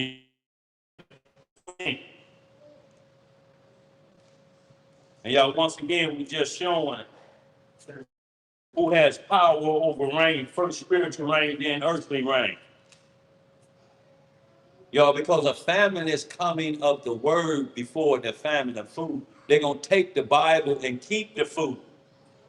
It's like the jam we hear every week. We ain't eating that swine. Yeah. We're going to sip on the clean. See, no matter what happens, we're not going to do it. That's when a famine of the word comes, when they threaten your life and say you got to get rid of your word. So you're now in a famine if you get rid of it. It don't mean just put this in a desk drawer. They say get rid of it up here. You know why? Because this is on the scene now, and this gonna tell us what you're thinking up here. You have no other way to communicate with nobody unless we know what's going on. We can how you communicate. I seen the thing the other day, they talking about in the look, and I forgot how many years, but we ain't even gonna have cell phone. Yeah. So imagine that's tampering with your match. If you ain't got the phone, but you still communicating with people. Let's get this. Start at verse 6. Just run it from verse 6 to 14. Dude, Yeah, verse 5. Verse 5. Yeah. Matthew chapter 12, chapter 10, verse 5. Yeah. These 12 sent forth and command. You sure? Huh? Oh, these 12 Jesus sent forth and commanded them, saying, go not into the way of the Gentile, and unto any city of Samaria, of the Samaritans, enter ye not. Right. But go rather to the lost sheep of the house of Israel. Y'all, we're talking about the lost sheep, not the sheep that think they're found of the Pharisees, but the lost sheep like Peter sent at the customs of tax. He was a tax collector. He was like you working down at City Hall when you come pay the taxes. And publicans, those are lost sheep, not the established Pharisees. He said don't even go to them. They got a whole nother thing going. Let's get some more. And as you go, preach saying the kingdom of heaven is at hand. Heal the sick. Do what? Heal the sick. Cleanse the leper. Raise the dead. Cast out devils. Freely ye have received.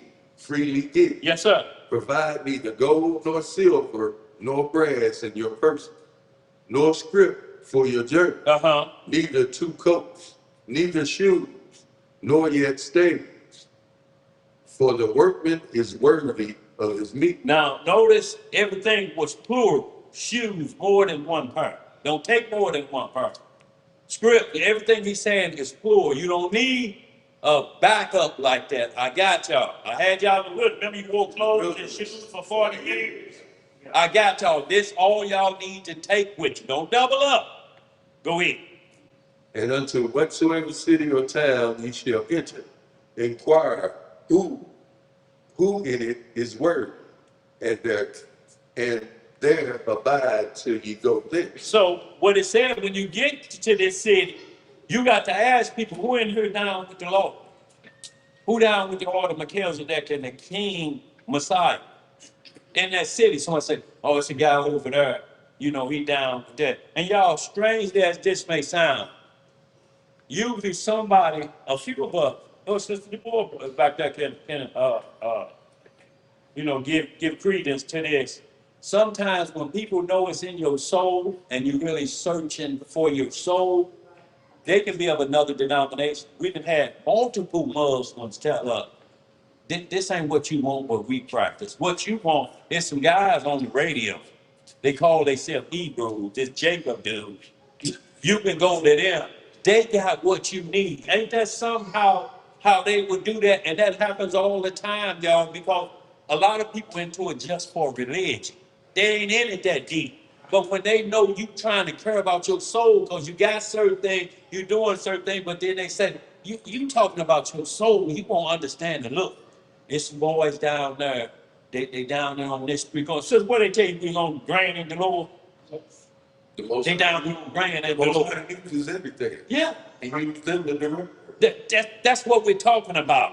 And he said, what we got ain't for what your soul is requiring. And this is a Muslim doing this, y'all. This is the power of the Most High. They need to have somebody else.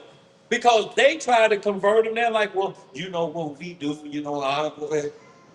but Ryan was like, that ain't what I'm looking for, man. That ain't what we want to hear. Yeah, you my partner, man, but that ain't what we trying to do. Our soul is thirsty. We need that living water. He said, well, there's some boys that got that living water. They be talking about it. The way to the living water, I should say. May I say something? Go ahead, sis. We got a chance to listen to you twice. Uh-huh. And Jacob called fat yellow preachers. Yeah. And you all went on the area where Richard remembered. Yeah. So they need to go. Yeah. Where we was at. Yeah. And what he say? We going down there. We're going down there. I was like, we don't have the money, like we're going down to tell them, get your mama money. But we're going down for it. And y'all see that? And then after that, we was coming up that we gonna lose that spot on Grand Lord in about a month or so. But the Most High always work things. So she said, well, I got a building on Page and Taylor. So when you hear us talk about Page and Taylor, it actually came from Sister Board and her husband, a building that was left to her by her father. And we had to do a little work on it, maintenance, bust some walls down and put in some work. But that came from there, y'all. Y'all see how the Most High blessed like that? Let's get some more. Verse 12. Yeah. And when you come into a house, salute. Do what? Salute it. Don't go to nobody. We say in-house. Always salute the house, y'all. You can't never go in disrespect. Don't go. Turn it over from. Look at You this. feeling disrespectful. Man, Go I to the don't even house. know why I come in here, Mom, with that Christmas tree up there and just push it over. She don't feel me to whoop. Boy, be 40 years old, get the whooping up there. Go ahead. My mama's 13. 13. And if the house be worthy, let your peace come upon it. What will make that house worthy, y'all? Is it, I'm talking about worthy to hear the gospel. Listening ears, wasn't it? Saying, I believe what you're saying, I'll hear. That's what make the house worthy. Go ahead. But if it be not worthy, let your peace return to you. Let your peace return. Don't be in there trying to argue with him, and then y'all get into an argument. And then an unbeliever see you warm with him, and then the next thing you do is go back to the old land and spreading the kid. See, the laws of God will put you down later, but you make me be mad. I'm thinking about putting you down now. And then an unbeliever see, he gonna kill him. Y'all understand? How do you then ride with your brother and then pull a pistol on him? You been riding with him all day and pull a pistol on him and shoot at him. And then say, my bad. Let's get some more. Yes, ma'am. So then it says, so look, you know, you go into someone's home, all for me, Yeah. I'm raised like that. You come into someone's home, you bring a gift. So is that the same? Or- Well, if you're poor and needy, you may not have a gift. The gift is It's more of you giving the gift of hospitality. See, you need that because the gift giving is coming from you. You received the gift from the Most High. Now you got to give it back to somebody else. If you go into their house, you're just technically traveling with the gift to give to them, but it's how they receive it. You can't cast your pearls before swine. If they don't want it, you can't shove it down and start making idle threats. You have to do what the instructions say, but it'll be, and look, you shake the dust, what you're doing is basically saying, I'm causing no rain to come to this house. It's a very, very crucial power position that you're given. And you can't play around with that about shaking the dust off y'all feet. Do you know we had an individual come down here and shook the dust off his feet because he wouldn't believe in the name that he said we have to believe in? And when we ask them questions about it, they can't answer. So in their anger, they say, y'all get no rain down there. And storm out. Notice what I'm saying? Storm out. With the devil storm. How you gonna shake your feet when you can't prove what you talking about? You can't shake dust and you can't prove what you talking about. They ask you a question about the law and you stomp and then you want to shake dust? Oh, you gonna pronounce a curse because you can't explain yourself. Y'all, we can't fall like that when you can't explain yourself. Start shouting cursings on an individual. That's why the Lord made your ears that big. Bigger than the whole side of your head. You bigger bastard. How you gonna do that because they won't listen? How you gonna curse somebody that don't want a gift? You understand? But or you trying to give a gift that ain't got nothing inside the box. When you open it up, ain't nothing in there. Ain't nothing inside. You have to say his name like that. All we have to do is say the Father and the Son, the creator of the universe. You can say that in English. You can say that in French. You can say that in Chinese. But for somebody to say you have to say it this way, and if you don't, I'm going to shake dust from my feet. No, you ain't cursing us. Because for one, you don't even understand what you do. And you're trying to shake dust and bring dry ground.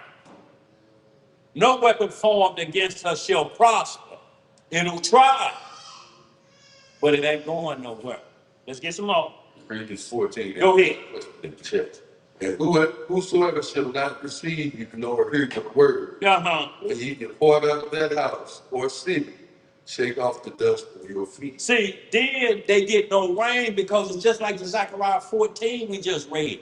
They don't want to hear the Lord. Look, not even do they have to come up yet. We coming to you. Hang on with me, man. I hate y'all stop here. Ain't no need you keep trying to force it on it. And I'm talking about before you shake the dust, they have to almost say, I'm going to ride with the devil. I ride with him before you got here, and I'm riding with him now. You have to leave that house and shake the dust from your feet and say, no rain comes here. You got to be careful that you don't say, God be with you. It's called God's speech. How you going to tell the wicked, God be with you? And they don't want the rain. See, our tongue is to the point that we want to just kind of bless everybody. That's what these doctrines do. The devil is slow at the door. Get away from me before I put some fire on you and put my demons on you. God be with you. And you get off the porch. No, I'm just saying, Emo, if you say that and don't have understanding of the scripture, you bless the devil. You can't say give them Godspeed. Anybody that deny the word, you can't say God be with you. Let's get some more. So we got a question in the What say? The Yulee Miller. Oh wait, what's that? If you just 138. Why did Jesus say, "Go not in the way of the Gentiles"? But to the house of Israel first. Romans 2:9, Romans 2:10. To the Jew first, blessings, honor, and all the prophecies. To the Jew first, and then the Gentiles. They went to the Gentiles eventually, but we had to go to the lost sheep first. We got to turn the household over to who it belonged to. Before you invite anybody else in the house, you got to invite the owners back in first. Then the outsiders get to come to the house. But now if the owners of the house don't want to go back in the house, you got to shake the dust from your feet from them too. But that's why I said that. Go ahead. Finish this off. If be word to shake the dust. I thought I did. Yeah, you finish Yeah. it. Did you read verse 15? Yeah. Okay. No, I didn't read 15, I read 14. Yeah. Verse 15, verily I say unto you, Uh-huh. it shall be more tolerable for the land of Sodom and Gomorrah in the day of judgment than for that city. Than for that city, because Sodom was already full into its wickedness. They was already loaded with wickedness before the angel got it. You go to this house, it's a chance that you can get away from this. So that's why if you know about their history and you turning this down, and you know what happened to them. Okay, it'll be easier for them on the day of judgment than it's gonna be for this house because you got a witness already of 5 cities being disobedient. You already got your witness. So why would you do the same thing that they do unless you're not a believer or you don't believe it's gonna happen? Let's get to the next one, y'all. John chapter 4, verse 9. What it say? 9 and 10. Then said the woman of Samaria unto him, Uh-huh. how is it that thou, being a Jew, askest drink of me, which am a woman of Samaria? Uh-huh. For the Jews have no dealings with the Samaritans. Uh-huh. Yahweh answered and said unto her, if thou knowest the gift of God, and who it is that says to thee, give me drink, Uh-huh. thou wouldest have asked of him, and he would have given thee the living water. What did he give them? The living water. So it's saying, look, what you're giving me just the same, just sustains this thirst. But what I'm gonna give you is gonna sustain everlasting life. And she went and told everybody. I met a man. He told me everything. He watered me as I was giving him water. Let's get some more. We're gonna roll, y'all. So now, y'all, we're going to when the Most High create a storm for us when we hard-headed, he'll put a storm in our life, not to put us down, but just to change our direction. Like, even for the wicked, like Balaam wouldn't go and do what he told. So the donkey saw the angel, but he didn't. And he kept beating that donkey. And the donkey said, look, you don't see that angel with that sword? I'm trying to protect you. Right. It had to be explained from the dumb ass spoke. One talking about the individual, that was the donkey that spoke and talked to him. That's where you get the term, you ain't nothing but old dumbass. See, but we use that in the wrong light. Yeah.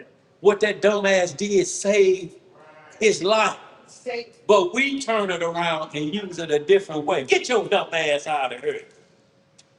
You understand? But it's talking about that conversation, but it make the donkey or make that situation sound like it's unfruitful because they never understood the story about that dumb ass. And what it means is an animal that was never supposed to speak spoke English language.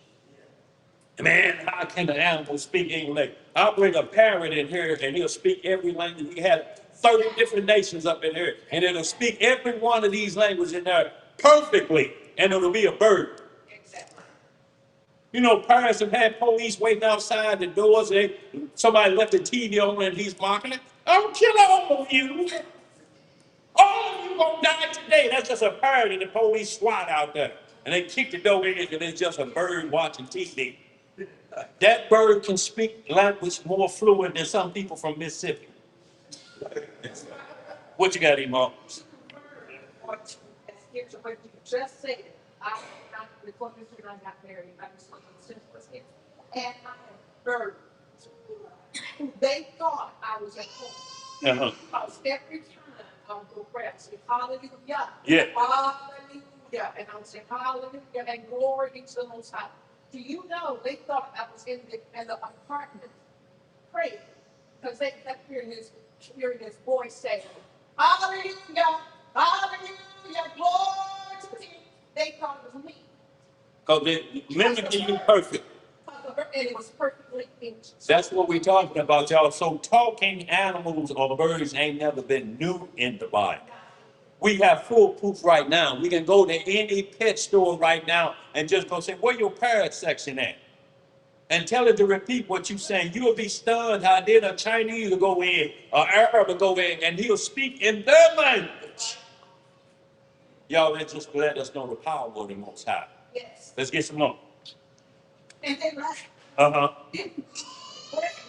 uh, I remember reading somewhere in the book of Adam and Eve, where the animals spoke. Yeah. They used to talk to them. Yeah, they used to speak to them. Yeah, but now they speak to us through instinct. Yes. They let us know when trouble coming. If we about to get heavy rain, you'll start to see animals head for higher ground. Yes. Even before the news reporter said, way before the news reporter said, they'll be heading to higher ground to let you know. Earthquakes finna happen. You'll see them starting to get out into the open field areas. They know. Go ahead. Jonah, chapter 1. Which Sam Mike? That's where we're going to. Go ahead. Yeah, going to Jonah chapter 1.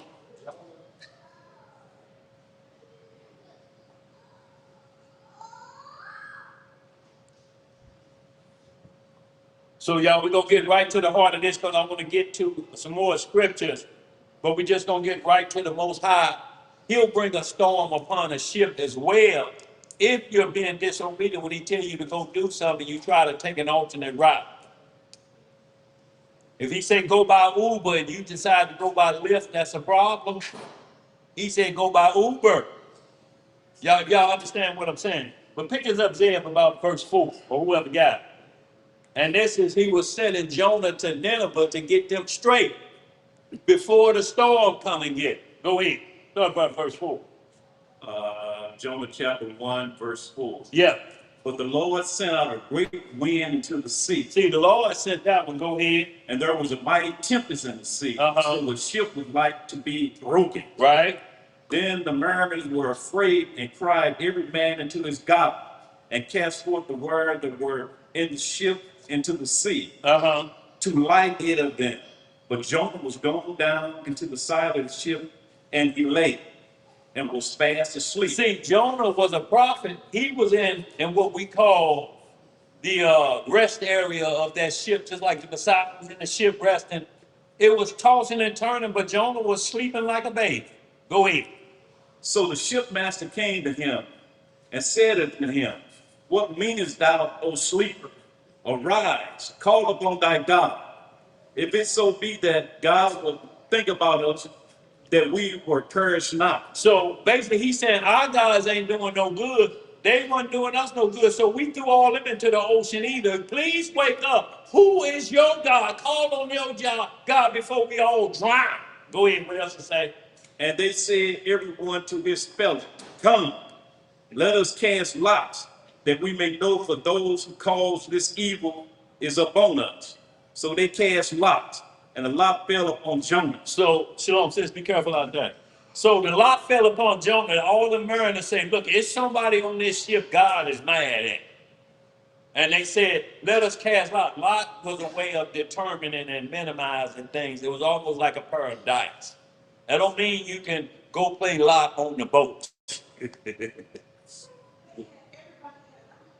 Everybody on that boat had God, but what they had was neutral things, like you're saying, let us see, because they threw their gods away. You know, in the sea, they thought maybe somebody's God is causing this, but they say we got one person we ain't checked with yet. So it's somebody on here. We got to cast lots to see what is causing the problem. And the arrow pointed toward Jonah. That's all we're saying. But they had got past their gods. They like, we got to go back to the God and his way of determining things. They cast lots after Judas Iscariot was put down. They cast lots to see who next was going to be on the list to replace him. See, casting lots was just another way of communicating with the Most High. See, he has his way. He says, a casting lot, Urim and Thummim, dreams and vision. Anything outside of that, he don't deal with you. So everything that's happening here in Jonah was legal. Playing with crystals is not. That's something that the dark side bring in, because you may see the word crystal in the Bible. But no, he tells us what we can touch. Casting lots was always a part of a way of the Messiah to see who's taking whose place, or what do we determine which way we should go, what street should we turn down. They would cast lots. So that goes along with, First Corinthians 15, it talks about how everybody has a God that they worship. Yeah, that was when Solomon went crazy. He allowed all that up in there. But what we're talking about, Emo, is just casting lots to see where the problem at. None of us can figure it out, so we get together, the Most High answer. See, that's where their copy of that is called the Ouija board. That's their form of casting lots. You go to it and you conjure up a dark side and tell me which way we should go. They say go to the left, but that's wicked. All you have to do is see Bone Thugs and Harmony, this rap group that played with the Ouija board. And they say, yeah, it came to life on us. And they actually wrote a track called Mr. Ouija, Bone Thugs and Harmony. And their famous track was called At the Crossroads. See you at the crossroads. Don't try to say it. Okay. Let's get some more, y'all. Go ahead. Say it, no, we said. Yeah, go ahead. So run it down, just down to verse 12, and you'll see that Jonah himself acknowledged that y'all, yeah, I ain't gonna lie to y'all, it's me. I'm the one that's causing all these problems. Go ahead, run it down. Verse 8. Yeah. Then they said, they unto him, tell us, we pray for thee. For whose cause this evil is upon us? What is thine occupation? And whence comest thou? What is thy country? And of what people art thou? And he said unto them, I am a Hebrew. What'd he say? I am an Hebrew. Okay. And I fear the Lord thy God of heaven, which hath made the sea and the dry land. Then were the men exceedingly afraid, and said unto him, why hast thou done this? For the men knew that he fled from the presence of the Lord, because he had told them. You know, he said, no, man, the Lord got me on a mission, y'all. I ain't going that way. But they didn't pay no mind to it until they almost felt like they was finna drown. You understand? Go ahead, read some up. Verse 11. Yeah. And then he said, they unto him, what shall we do unto thee, that the sea may be calm unto us? For the sea wrought, and I was tempestuous. And he said unto them, take me up and cast me forth into the sea, so shall the sea be calm unto you. For I know that for my sake this is a great tempest is upon you. So that's what he told them. Y'all throw me off the ship, y'all. But they tried to row harder. They like, no, we ain't gonna throw you, no. They tried to row harder, but the harder they rowed, the farther they went back into the tempest. It's like you walk too far out into the ocean past and you hit that drop off point. Don't try to come straight back where you come from, swimming straight back. You can't. The current is moving you this way. So you have to swim at an angle back to the shore. But you may be 3 or 4 blocks down the way, but you have to keep swimming at an angle till you make it back. If you try to straight come back, it'll push you farther back out into the ocean. Let's get some more. Where we at? You said 13. Okay, so y'all, we good on that. We good on that. So now, Acts, that was Jonah being disobedient. Now we're gonna see in Acts where Paul was obedient, but the devil was trying to cause some problems with this and causing a shipwreck. We see the Most High caused this shipwreck, but let's get to Acts 27, 41 through 44. Sorry. Acts 28. I'm sorry, 27 and 41. Everybody says a question in the chat. But isn't that divination? Isn't that divination? It would be divination if it was on the list. Form of divination. It would be if it was on the list. See, this is what we're talking about. You're taking secondhand and making it against the Most High. Divination is explained clearly in Deuteronomy 18 chapter. Casting lots is not one of them.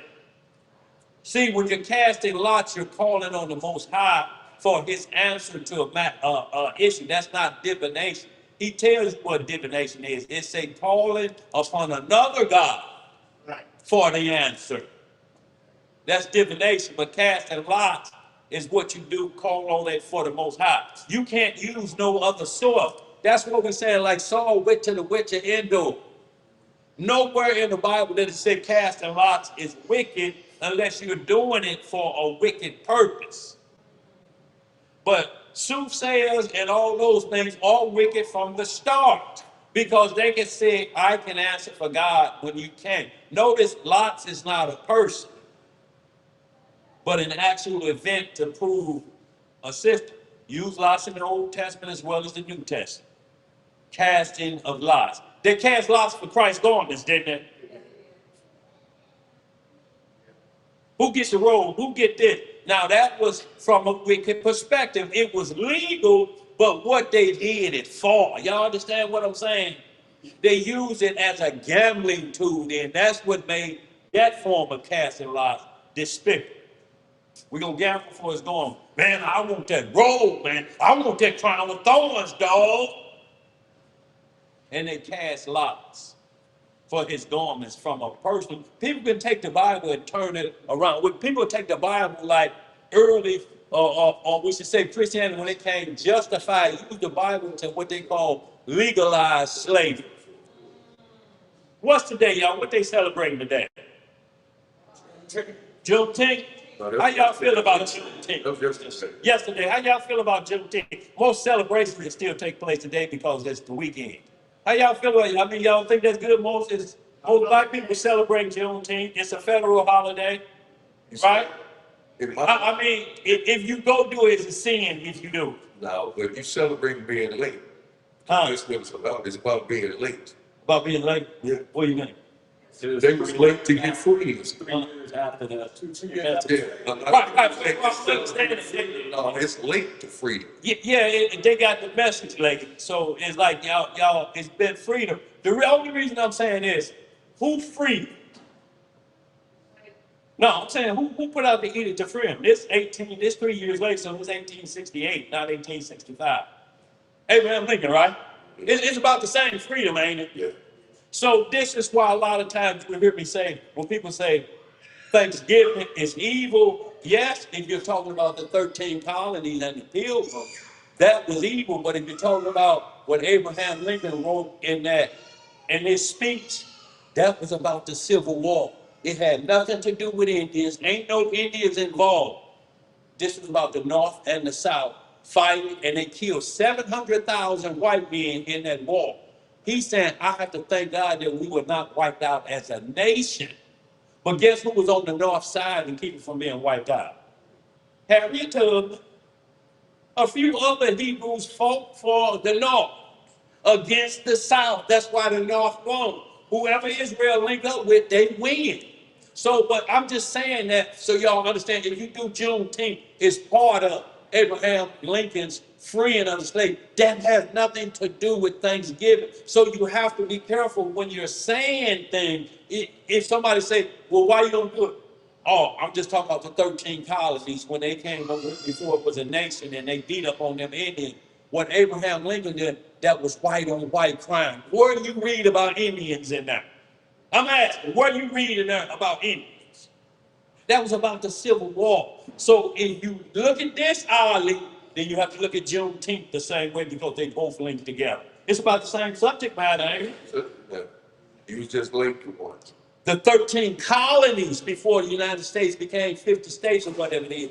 That's the part you look at them pounding them Indians out. That's when they first got here. But an established nation that's warring against white on white crime had nothing to do with Indians. Am I making myself clear?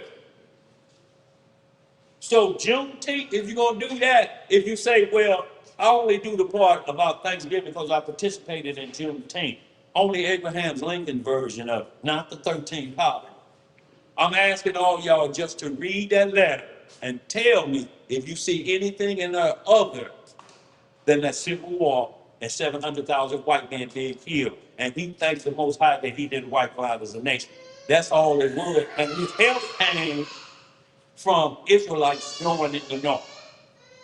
If we hadn't joined the North, they'd have lost. America would have been no more at that point because they'd have wiped each other out. And what was the North fighting for? For what? Freedom of Freedom of who? See, y'all, that's what I'm talking about. We have to be careful with information, and you just throw hurt out there because you're saying, no days, this nation, the hell with this nation, don't it? And you ain't got a clue what you talking about. Then you show up at a Juneteenth celebration. That's part of this nation. Hey, Jay, Yeah. Joe, when did you establish pagan or not? How do we establish pagan when it's just pagan is taking it's a worship of a practice or something, and the God ain't got no name. It really don't have no room. It don't have no judgment either. It's if you do it, it's vanity, meaning that it has no. It ain't gonna give you no rain. It can't put you in jail. It's just pagan. It's just something to do. It's like just these holidays that just may pop up. Memorial Day and things. You can do them if you want, but all of them about spending money. If you ain't got no money, you can't do them no way. How you gonna do the 4th of your life with no money? What you gonna pop? Huh? Well, that's about it. Bubble gum. That's about it. Bubble gum. Let's get some more. Acts chapter 27, verse 41. Yeah. And falling into place where two seas met, Uh-huh. they ran the ship aground. So what two seas meant like the Pacific and the Atlantic meet. They ran the ship into the ground. Go ahead. And the forepart stuck fast Uh-huh. and remained unmovable, but the hinder part was broken with the violence of the wave. Uh-huh. And the soldiers' counsel was to kill the prisoner, lest any of them should swim out and escape. But the centurion, willing to save Paul, kept them from their purpose and commanded that they which could swim should cast themselves into the sea and get to land. So he said, no, only y'all who can swim get off the boat and get to dry land. But the ship crashed, and Paul said, well, look, this y'all get on off. We're gonna lighten the burden because the back half is broken. You know what I'm saying? Okay. So Paul was saying that, just anybody who can swim, I'm about swimmers. Get off right now. Y'all get off. But that's him looking out for their life. But guess who he's looking out for? Guess who these men are? These soldiers taking him to jail. Y'all understand what I'm saying? He was on his way to lock up, and he's more concerned about their life. Like Daniel went on the fast about the soldier that said, "You don't eat this meat, the king gonna kill me." And he cared about those individual life because he knew the supernatural. Oh, the Most High gonna feed me. Don't worry about it, player. We gonna be cool. And that video, I don't eat no swine, is what I'm talking about. Ain't eating the king's meat, but the butler was gonna die. If y'all don't eat it, he gonna kill me. That whole thing was not about saving Israel or themselves, but that the butler would get killed first. Same way with Joseph in prison. He stopped the butler and the baker from getting killed. One of them, it was either the baker or the butler. He stopped him from getting killed. The same way Paul is. Y'all just following orders. Y'all just taking me to jail. That's y'all job. Y'all didn't sign up to be on the detail to take a Hebrew to jail, but y'all just happen to get it. Like we may have black police today. You understand? If they come pick you up in the paddy wagon about a crime, look, he can't go against his job, so to speak, unless they're actually finna put him in a danger to have him locked up. He's like, I gotta transport y'all. You can't just look at that old nigga police finna take him to jail. Well, he's not taking him and beating his ass. It's just it's the day of his employment. You the one who got caught up. Let's get some more real quick. Y'all gonna make out for a half hour. Verse 44. Yeah. And the rest, some on boards and some on broken pieces of Uh-huh. the ship. So y'all see how they was hanging on broken pieces of ship like the Titanic when it sunk? How people was hanging on to different parts of the ship. Go ahead. And so it came to pass that they escaped all safe to land. Uh-huh. That's it for that. Let me read this definition of pagans. The definition of pagans: a person who practices a contemporary form of paganism such as Twitter. A person who is not religious, A person who is not what? or whose religion is not Judaism, Islam, or especially Christianity. He, a follower of a polytheistic religion, as in ancient Rome or Greece. One who has little or no religion, or who delights in sensual pleasures and material goods. Y'all understand what this saying? Non-religious, agnostic person. So if it's saying non-religious, it's the devil worship. It's non-religious, there ain't no God involved. It's just you decide, we're gonna decide to do something today, y'all. Hey, y'all, let's have Saturday tree worship in the park. And you just make up something. You're not religious people. Everybody going back to where they live. But it ain't no set rules or religion. That's what paganism is. It's just a vain idea that really don't mean nothing that's thought up in somebody's head. You either participate in it or you don't, and there's no rules of judgment with it. Like we just read, if you don't follow the rules, there ain't no judgment there, and those who don't follow or become religious will then be punished out in the woods by Mother Nature. A lot of got people in sports that have rituals they do. Yeah, Okay. yeah, It's pagan. It ain't no God involved in that. no, They just think that's how they're gonna win the game. unless it's Jubu. What was that name and with Wesley Snipes and he was Willie Mays Hayes. Remember the one ball was hitting the home runs and Jobu was in his locker, but Jobu couldn't hit a curveball. What was that called? Major League. Yeah. With Wesley Snipes. Oh, Jobu couldn't hit a curveball. And he ended up trusting in the Messiah. He said, oh, the white dude, oh, you talking about Jesus? Oh, yeah, Jesus, he cool. Jesus, that's how they say Jesus said in his language. Jesus, yeah, he cool. But Jobu, he smoking a cigar with Jobu and got apples and oranges and that. Jobu still can't hit the curveballs. Y'all understand what I'm saying? That's pagan doctrine that you make up something. You may take this cup and say, you know, that cup is red, and I heard that red cup, and you just make something up out of it. It has no verb. What happens if I don't pick up the red cup? Let's go sit No, at the table. and just sit on the table. So, y'all, that's what pagan is. It has no judgment in a sense that there's no punishment for participating. It's just working. Can you do it? Is there a pro and con side to it always? Go ahead, bro. It's just before, folks on there doing, Hungry 3 Day, on their hoods. Hug tree day. That's what he taught. That's paganism. Now what you gonna hug works? Tree worship. Yeah. I had somebody try to tell me, oh, Jeremiah not talking about Christmas. I said, yeah, tree worship been going on before Christ. Yeah. Hug a tree day. Let's get it, y'all. Let's pick this up. Now we deal with storms. Y'all, we're gonna speed it up a little bit. Now we're dealing with what they call UFOs because we're getting into the Antichrist being able to deceive. But before we do that, y'all, we want to just go right to his level of deception and almost identify him so we quit seeing if it's Trump. Tupac gonna put up the apocalypse of Elijah. Y'all got these smartphones. We're going to the apocalypse of Elijah, the 3rd chapter. So y'all get them smartphones out and let's get to this 3rd chapter because it's going to identify what the it ain't going to say who he is. It's going to identify what he's going to look like. 3rd chapter, apocalypse of Elijah.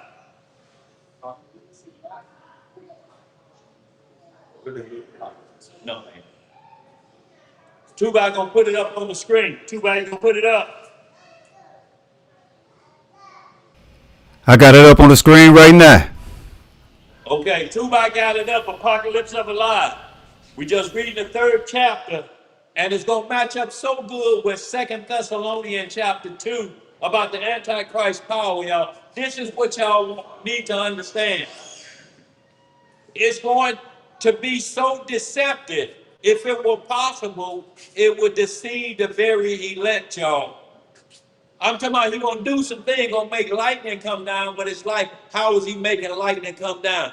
It's like that HARP system that they say they can control the weather. Yeah. This is what people start to talk about, that HARP system like it's greater than the Most High. That's what we're talking about when they invent things. They can't control the HARP system. That's why they don't mess with it. It's like a genie out of the bottle. Let's get it, y'all. Speed this up. We got about 15 minutes. The Apocalypse of Elijah, 3rd chapter. Tupac got it on the screen, y'all. If y'all don't have pulled it up with your smartphones yet. We ready? Who got it? You got it. Pull it up. Huh? Here, we'll tell you how to pull it up at. It says from the pseudo apocalypse of Elijah. So it's one from the pseudo, Pseudo figure. It'll say from the pseudo figure. say 3. Chapter 3.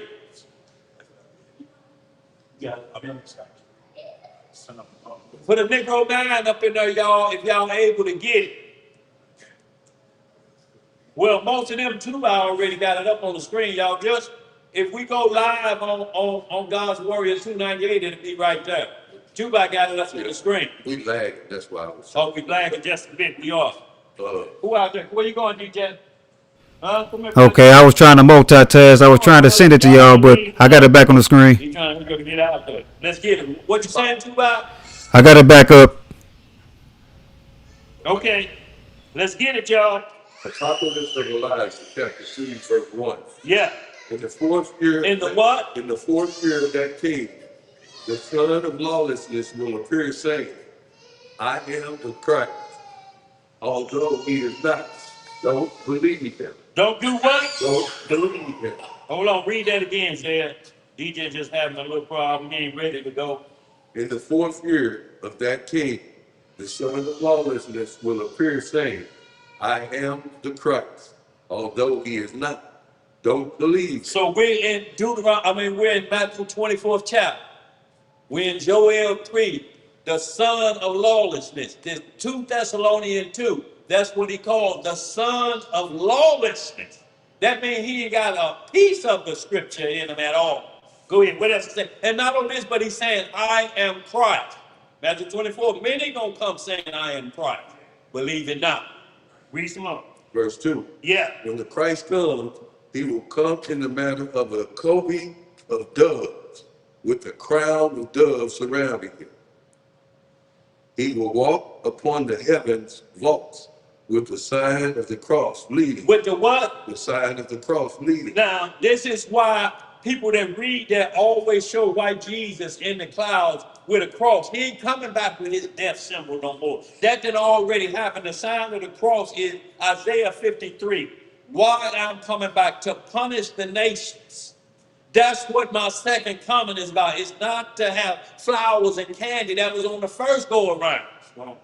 Shalom, Mike. Come on up here, boy. Let me walk back. Get on up here. Get a little bit of this. But still keep on walking like this. A stranger just coming in. This where y'all be at. Shalom. Go ahead, bro. Verse 3. Yeah. The whole world will behold him like the sun. What will the whole world do? Behold him like the sun, which shines from the eastern horizon to the west. Uh-huh. This is how he will come, with all his angels surrounding. So it's matching up perfect with Matthew 24. Go ahead. And it says, like I say, as lightning goes from the east to the west. So the apocalypse of Elijah is lining up, ain't it? Go ahead. But the son of lawlessness will begin to stand again in the holy places. He will say to the sun, fall, and it will fall. Uh-huh. He will say, shine, and it will do it. Y'all seeing the power we had doing, but y'all look, China just had a false sun made. And they've been putting it up with that virtual reality in the sky. And people been thinking they actually seeing the sun going up and down, but it's not the real deal. Google China's created a sun out there. Y'all see exactly what I'm talking about. Go ahead, read some more there. He will say, darken, and it will do it. Uh-huh. He will say to the moon, become blood, and it will do it. Through the sky show. Go ahead. He will go forth with them from the sky. Uh-huh. He will walk upon the sea and the rivers as upon dry land. Uh-huh. He will cause the lame to walk. He will cause the deaf to hear. So we have a lot of what they call medical technologies, but we can't look at that like that's God driven, because if you add something to the body, it's going to try to reject. So what may be a miracle? You may be able to see again. You may be able to walk again, but it's going to be with assistance. So yeah, it's looked at like a miracle because he ain't saw a walk in 15 years. Right. You understand what I'm saying? That would be a miracle to most people, but it's not like how the Messiah used to do when he just touched you and tell you, get up and walk. He's just telling you, get up and walk. Right. See, they can't get that power. but they can create devices that will almost simulate this type of power. The deal is, are we accepting it as the same power of the Most High? And that's where the problem coming in, and that's what we're starting to do with Chat GPT. We're starting to say, man, let's go there. And you're dependent on this to go there. Well, if they take this away, you ain't studied this, you will perfect. You understand what I'm saying? Let's get some more. He will cause the dumb to speak. He will cause the what? The dumb to speak. Y'all, they have technologies right now, they can unstop the ears, so to speak. They'll put a chip in the brain. Get some more.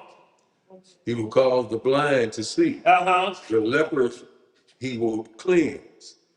The ill will he heal. Uh-huh. The demons will he cast out. Now, notice he's not doing none of this for the glory of the Most High. These things he was doing, but you still have to be dependent on him because you have an additive in your body.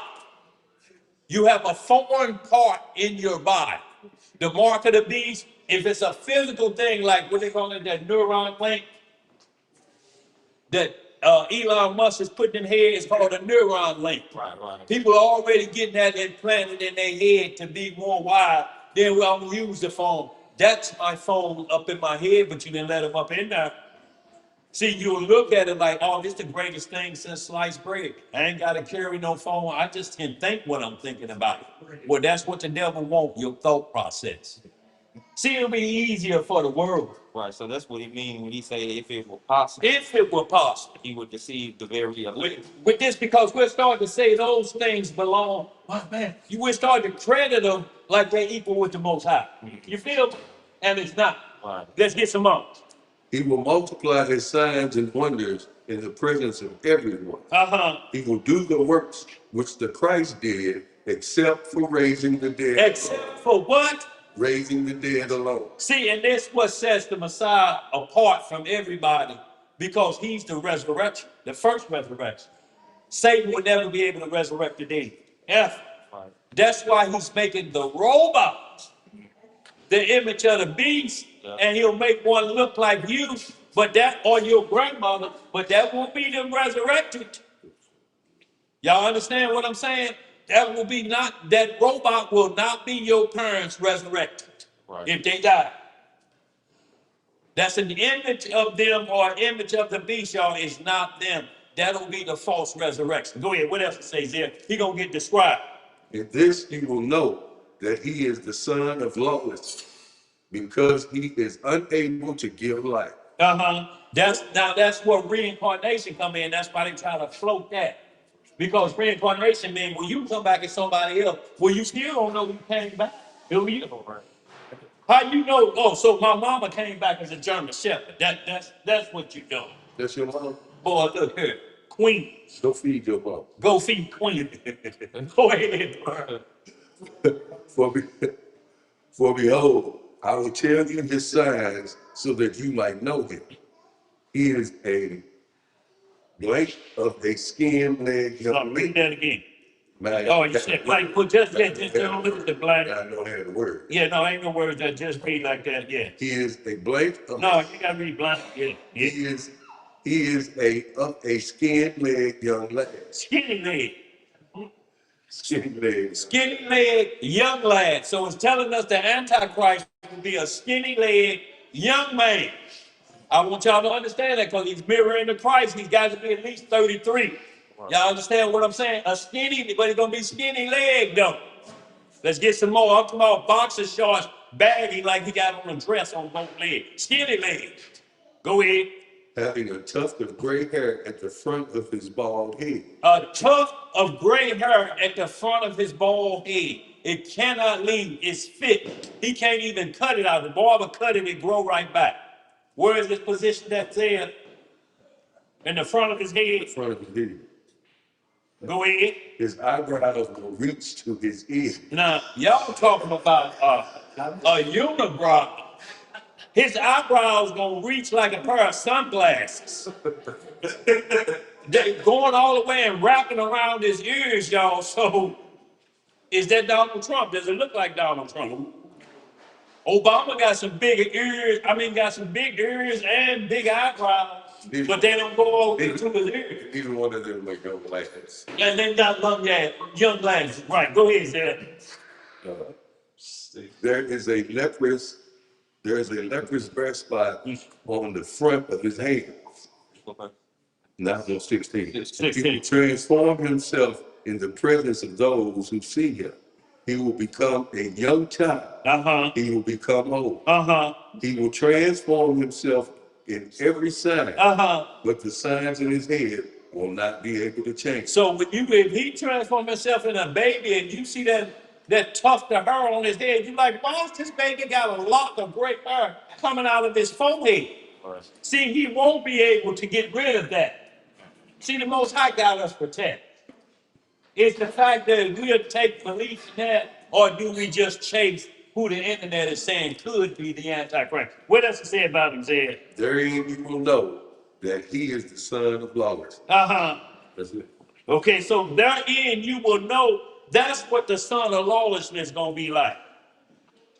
So we get a clear understanding and who going to meet him in the book of Nicodemus, 20th chapter. Too bad you can put that up. I tell you what, we'll come back to that if we can, but just the son of law, 2 Thessalonians 2. And let's see if that matches up with the apocalypse of the last. 2 Thessalonians chapter 2. And when he comes, see if there's going to be anything different. We see everything is lining up the same. The only thing Thessalonians don't do is go into the detail how he's going to look. But Apocalypse of Elijah told us when you see a skinny leg individual, I'm talking about his calf muscles is thicker than his thighs.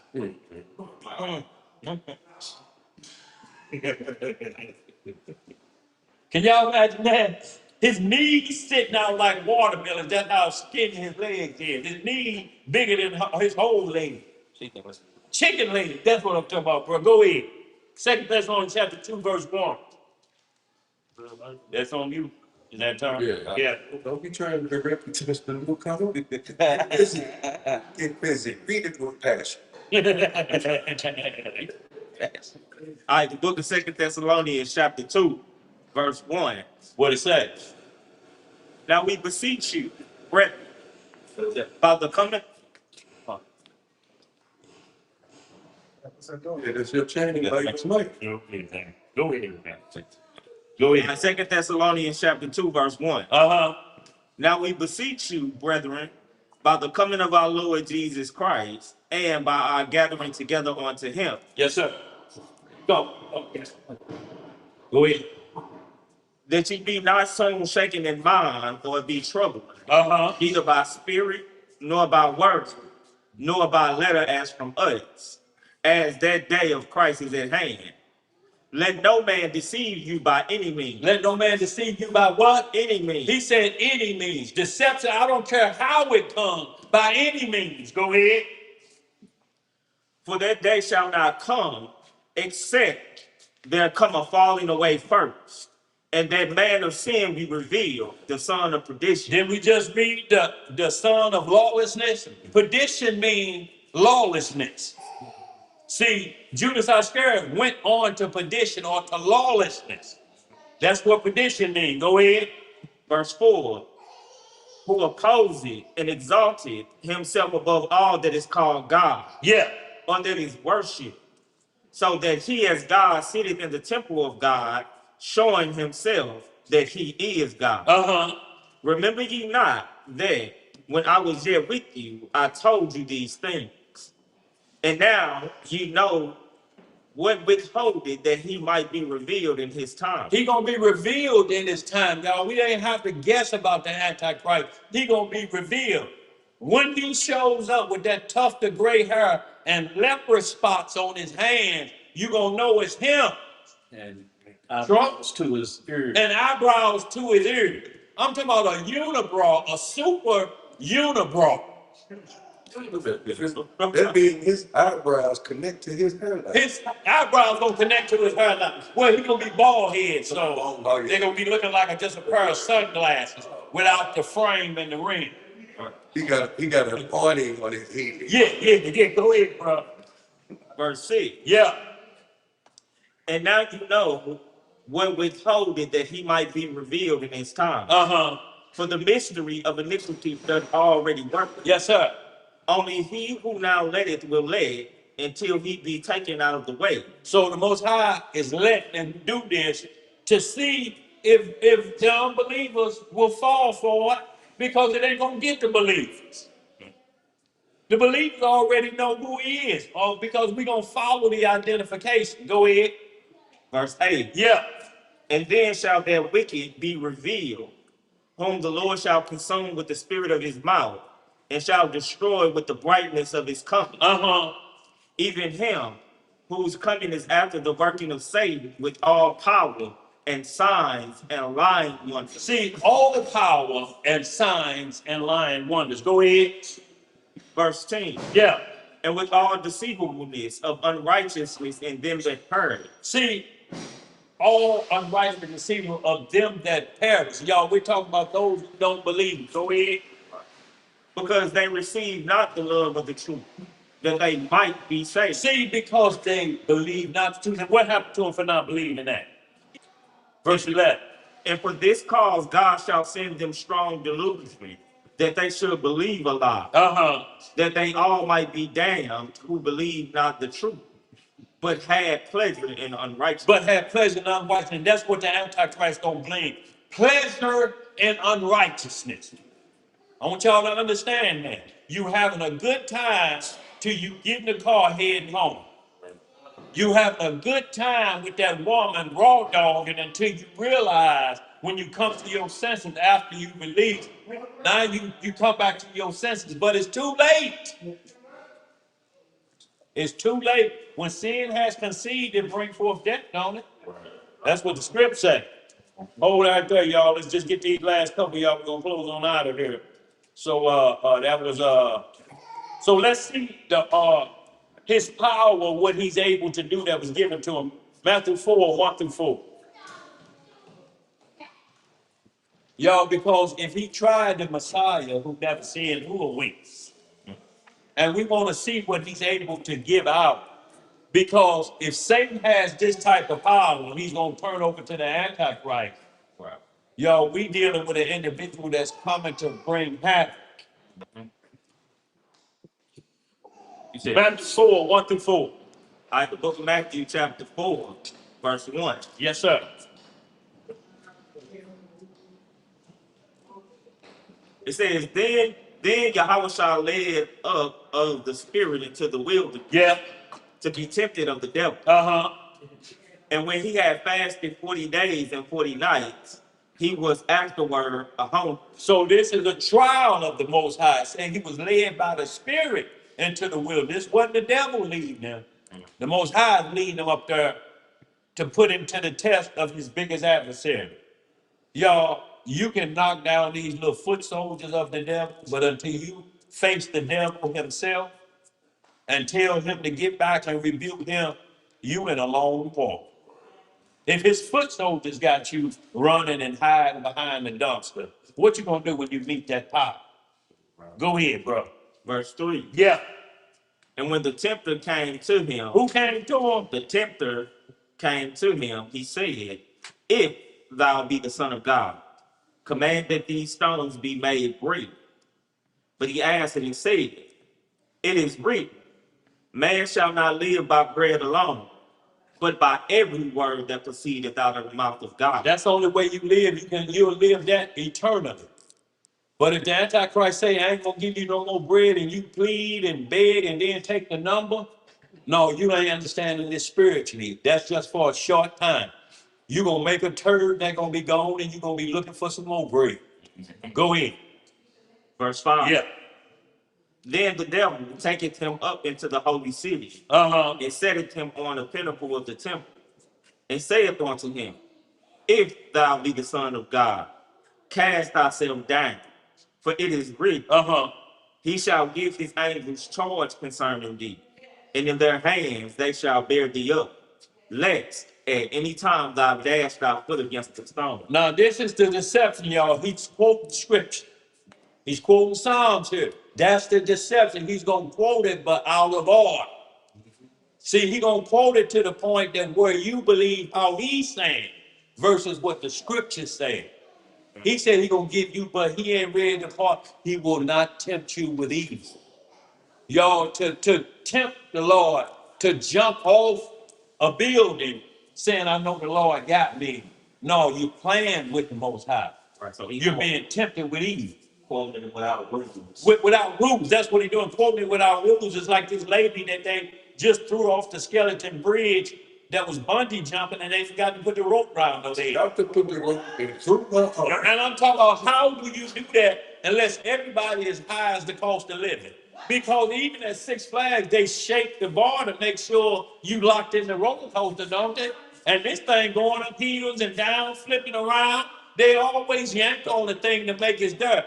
Who didn't check to see if the bungee cord was on her feet? It's crazy. When you look at the video, you can see the ropes. Sitting right there, sitting right there. It looked too long anyway.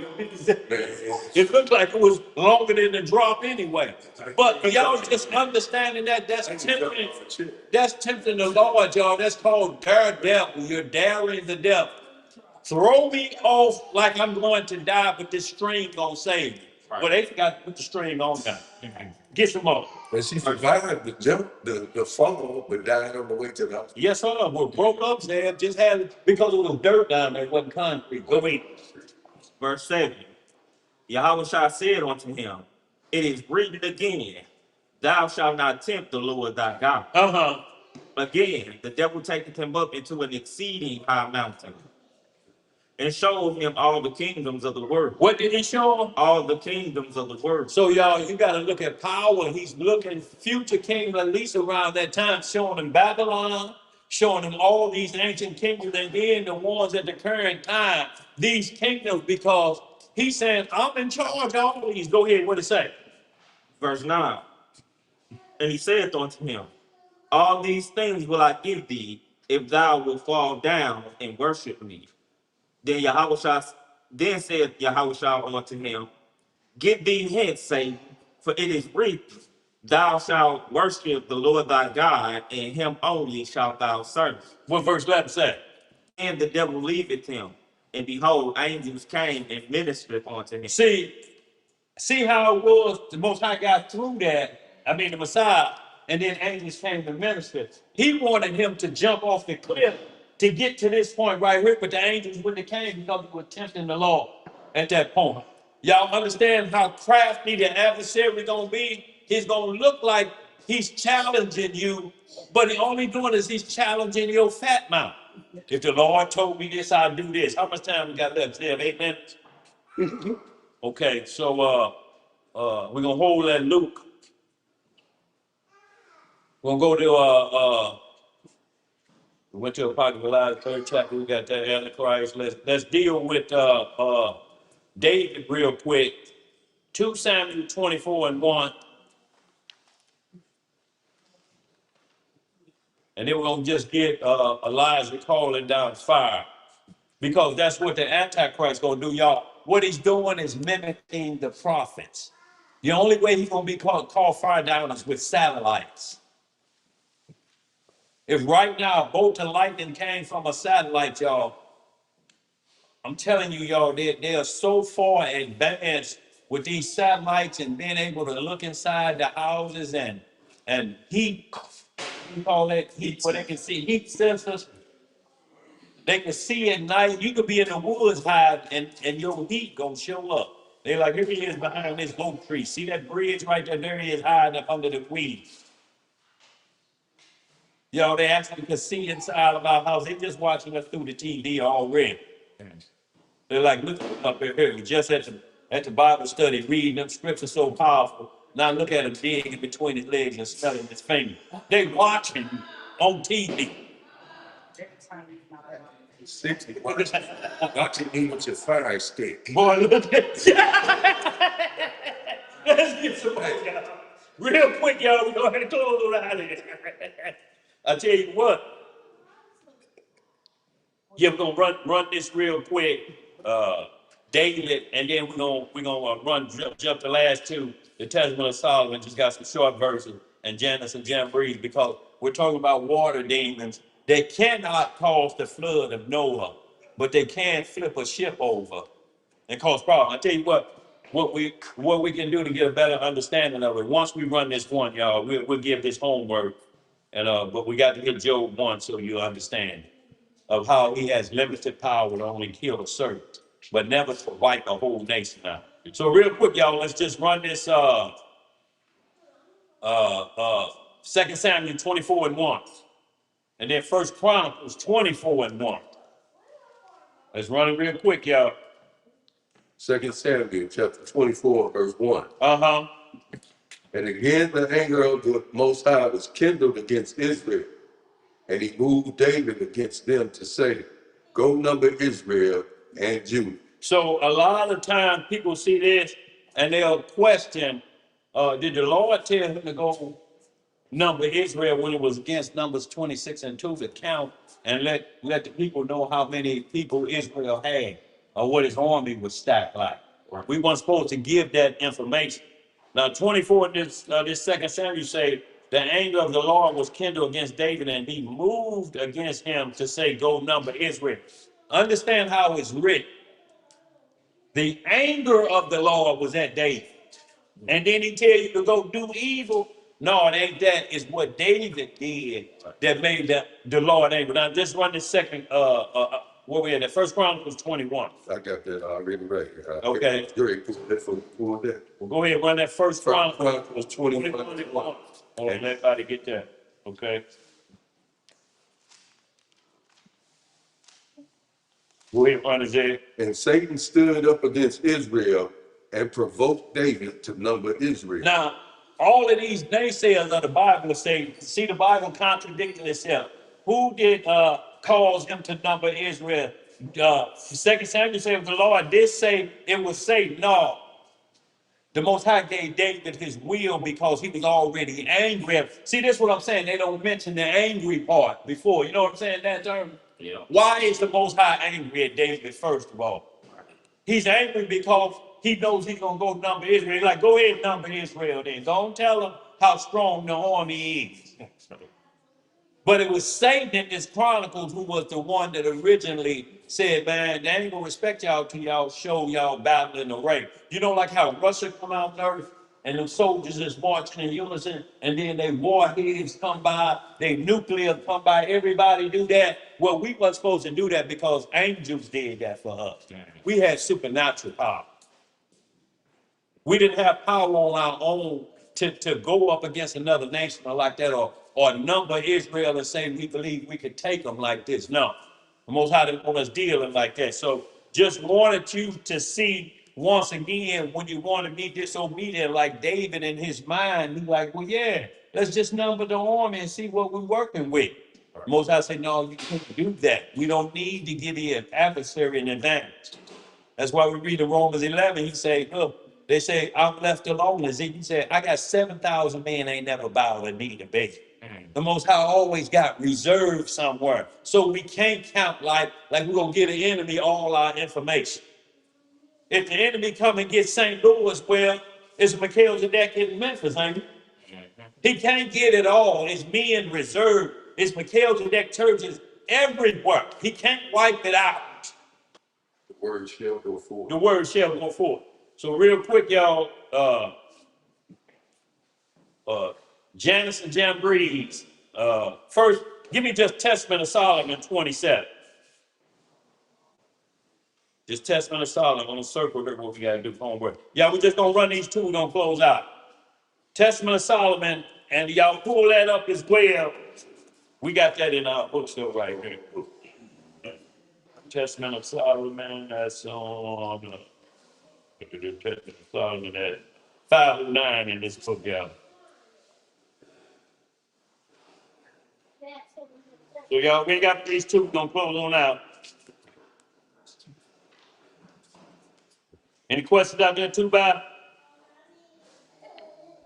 No, sir. So far, so good. 27th chapter.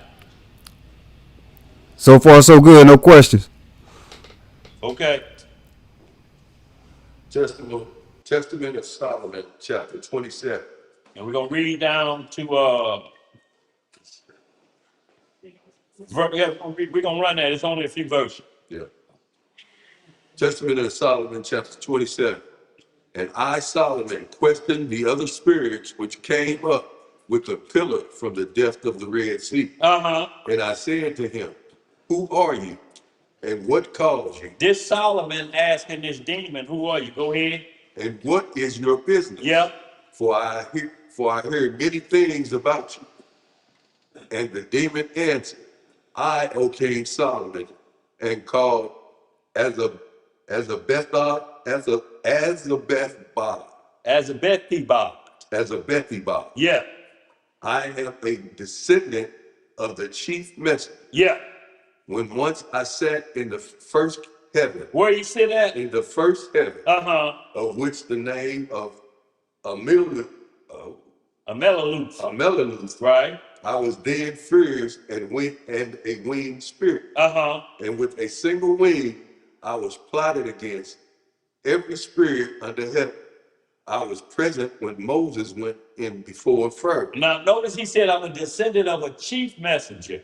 So you'll see a lot of times that where chief messengers have what they call sons of God too. They're not procreated like we procreate, but it's spiritual.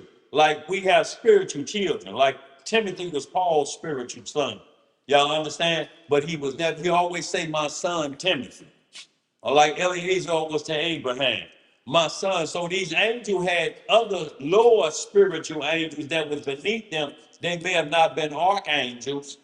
They may have not been cherub, but they took them on as like their own private study or children. If that make any sense. Like 1 John said, we should become children of God. They didn't conceive us like that, but through truth. So this angel is saying, I used to be this archangel trained me, but I left. I became so wicked and a spiritual wicked angel. This is what this demon is described, because it's called a demon, ain't it? But he said, I used to be in heaven. This archangel used to train me, but I went left field. Go ahead. Verse 5 again. Yeah. I was present when Moses went in before Pharaoh, king of Egypt, and I hardened his heart. I am he whom Jannes and Jambres invoked. See, he said, I am who Jannes and Jambres invoked.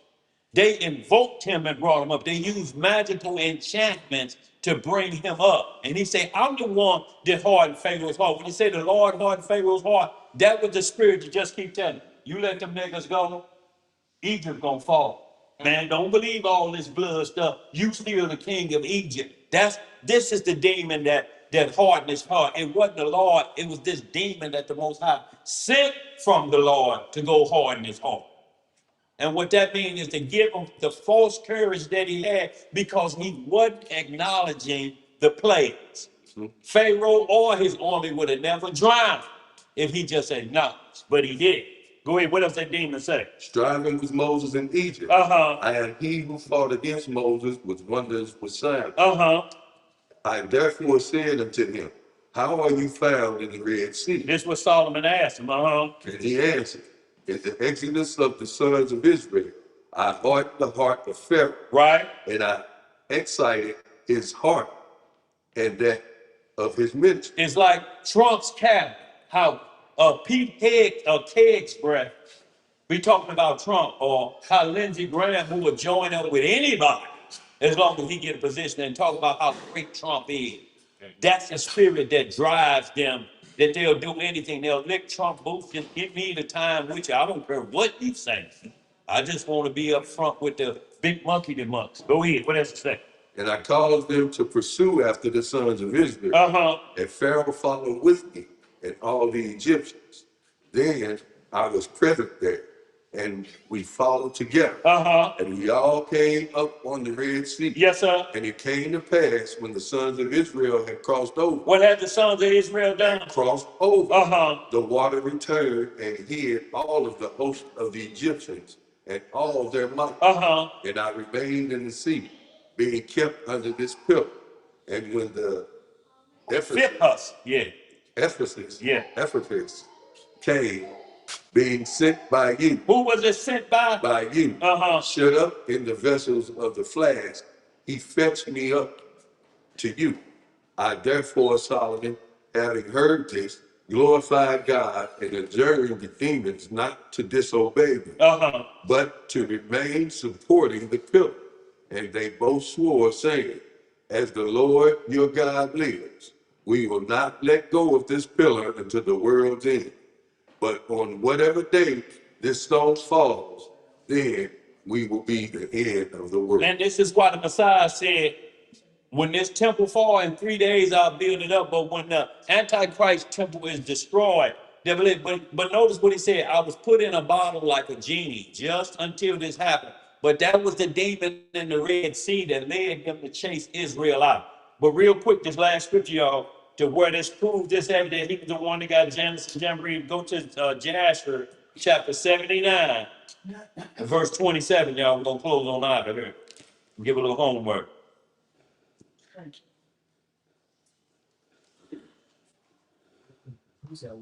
Chapter 79,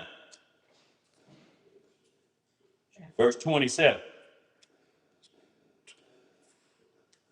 Yo, because 1 Tim 3 mentions Janus and Jambres, but the book of Exodus don't. It just say Pharaoh's magician. But we still have second witness because 2 Tim is speaking of Janus and Jambres. Y'all, they were super magicians, y'all. I'm talking about make Chris Angel and David Blaine look like child school magic.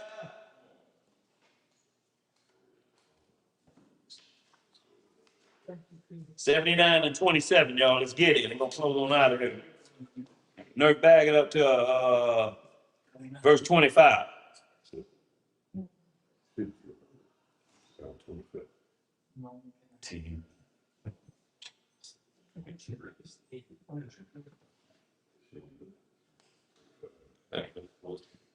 Backing up to 25. Who got it? 79, 25. Yeah, they're giving this one there. That's bigger like they're giving now. You see that hip now? Think about ready to dig in. He said, I can't see no numbers. He said, I can't see no numbers, yo. Oh, we gotta get him some big print. Jasher chapter, what is it, 80? 79, verse 25. Verse 24. So you were paid double. You had more wrong page. You got No, I had it marked. You was in 80. No, it looks like 80, but that's just at the top of the page. But 80 is the next one down. But you said 20. 79, 25. Yeah. Ain't that right? What's up? There you go. Yeah. Right there. Top Yeah. of the page. Russia said. Yeah. And Pharaoh said to Moses, what do you require? And they answered him, saying, the Lord God of Hebrews has sent us thee to say, send forth my people that they may serve me. And when Pharaoh heard the words, he was greatly terrified before them. And he said to them, go today and come back to me tomorrow. And they did accordingly to the word of the king.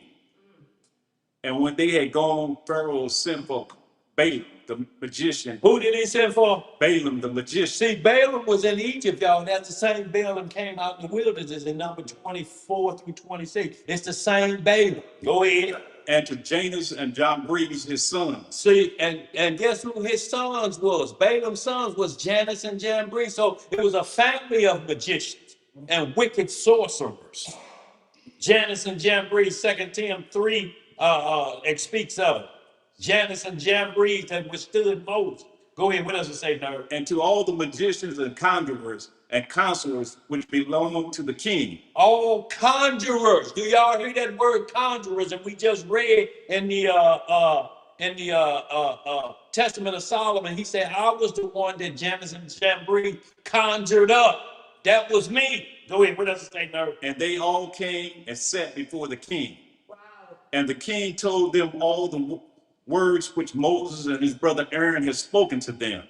And the magician said to the king, but how came the men to thee on account of lions which were confined to the gates? And the king said, because they lifted up their rod against the lions and loosed them. and came to me, and the lions also rejoiced at them as a dog rejoiced to meet his master. So we can hold up. What happened was he said, wait a minute, y'all my top conjurers. How did Moses and Aaron get back past them pit bull lions? We had some killer lions up there at the gate. How did they get past them? He said they threw that rod down at them. And he said now they pet them like puppies. Thank you, Creator. I mean, them fierce lions is now whining like a kitten, purring instead of roaring. He like, what they do? He say, hey, look, they using some power. They using some supernatural against us. And he said, what y'all gonna do? We're gonna conjure up a chief demon. Well, what they conjuring up has to obey God anyway. But just real quick, just y'all, because I said this and I cannot just 2 verses in Job. Because it's gonna show that we're gonna close out with the limited power.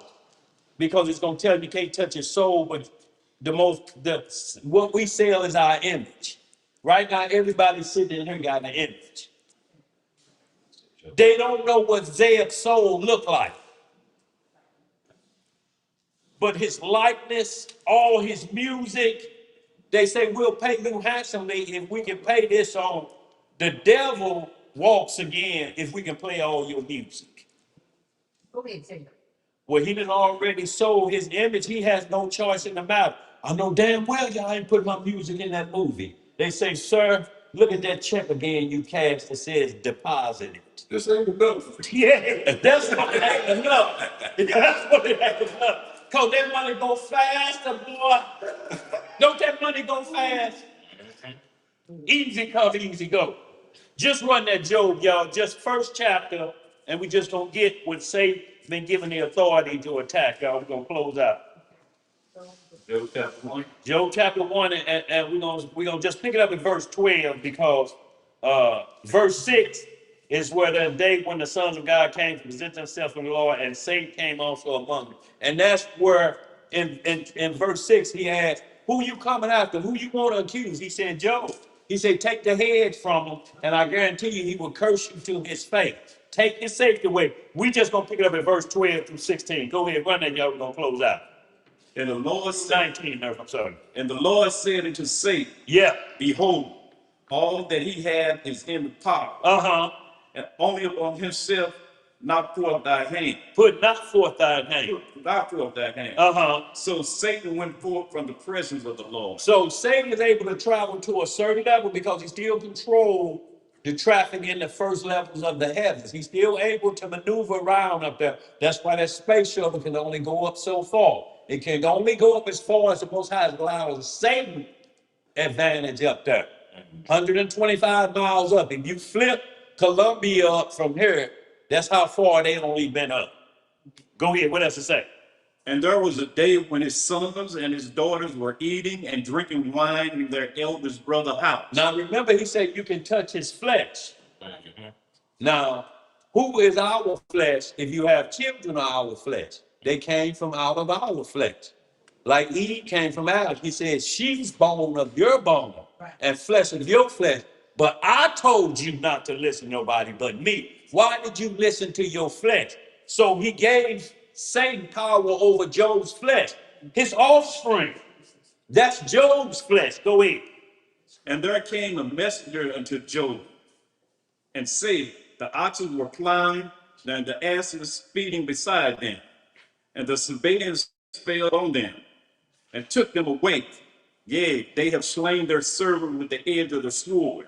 And I only am I escaped along to tell this. So the first thing he did, he sent Satan conjured up or sent them Sabians to him, the same one you read in Job chapter 3, verse 8, when it said the nations who want or who committed felonies against us continually, you gonna sell them to the Sabians. They won't be in the kingdom. The Sabians gonna have it.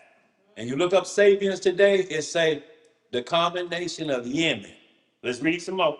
Verse 16. Yeah. While he was yet speaking, there came another, and said, the fire of God is falling from the heavens. What has come from the who? The fire of God is falling from heaven, Uh-huh. and have burned up the sheep and the serpents, consumed them. and I only escaped alone to tell thee. So Satan caused fire to come from heaven right then, but the men thought it was from the Lord. The Lord don't tempt with evil. He would never tell you to attack Job, and then he sent fire and hit Job. That was the men that was around and say, fire came from heaven and killed all the men that was out there. Satan was controlling that. He had control of all Job's possessions. Notice he keeps saying, your servants, Job, your workers, he's attacking your whole establishment. Read a little bit more, nerve down to 19. While he was yet speaking, there came another. Can y'all see this calamity falling back to back like that? This back to back calamity. Go ahead. And said, the Chaldeans made out 3 bands and fell upon the camels and had carried them away, and slain the servants with the edge of the sword. And I only am escaped only to tell thee. While he was yet speaking, there came also another and said, thy sons and thy daughters were eating and drinking wine in their eldest brother's house. And behold, there came a great wind from the wilderness. A great wind from what nerve? From the wilderness. Is this from the Lord, this great wind, or who controls it? Just this great wind from the wilderness for a single event, though, not to destroy 50 nations. So Satan has conjured up this great wind because he's on the attack. And guess where it came from, though? The wilderness. So it's like a dust storm. Y'all ever see them little dust storm, them small? They call What- it dust devil. They call it dust Dust devil. dust devil. Arizona. You know, but this one was almost like an F1 or F2. It was big enough to where they knew it was outside kind of the normal, but it was not F5. It was not where the news reporters would get on and say everybody go underground. This just hit Joe. Like how tornadoes may hit Kings Highway and now to the bridge and then skip over and just maybe hit just another block, only destroy 10 houses. That's how Satan may jump in and try to control the weather. He can never bring everybody to their knees. Right, but when it destroyed one part when it called it a tempest. They call it tempest, and you know, go ahead. What else to say? Starting from the top. Yeah. And behold, there came a great wind from the wilderness and smote the 4 corners of the house. And it fell upon the young men, and they are all dead. And I only am I escaped along to tell thee. Read that verse 20. Then Job arose and rent his mantle and shaved his head and fell down upon the ground and worshiped. And he worshiped, and he told, naked I came, the next verse, naked I go. He like, if these calamities are falling upon me from the Lord, then I accept everything that came. Right.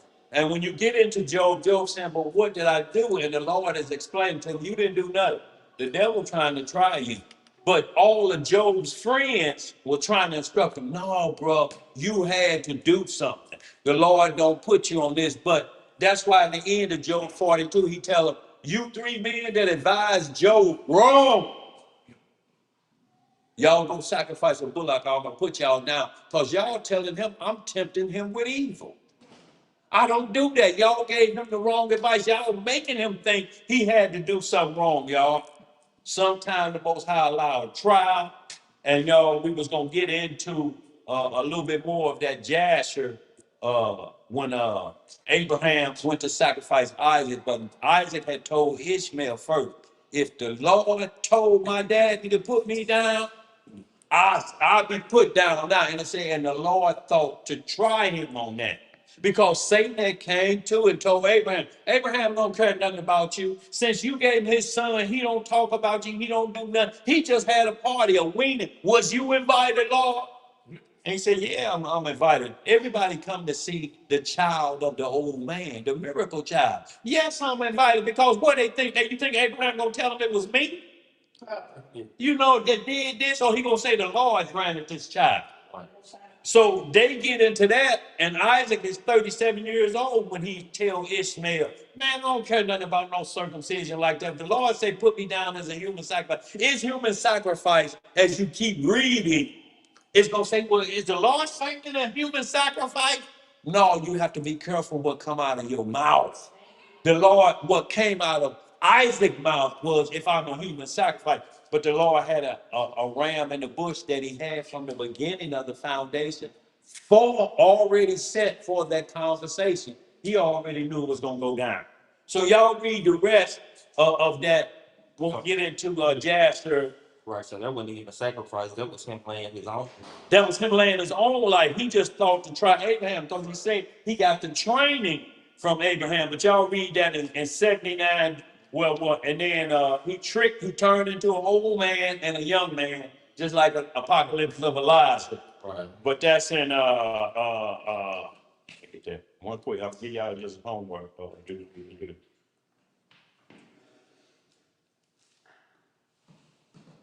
Okay, Jasher 22, 41 through 55.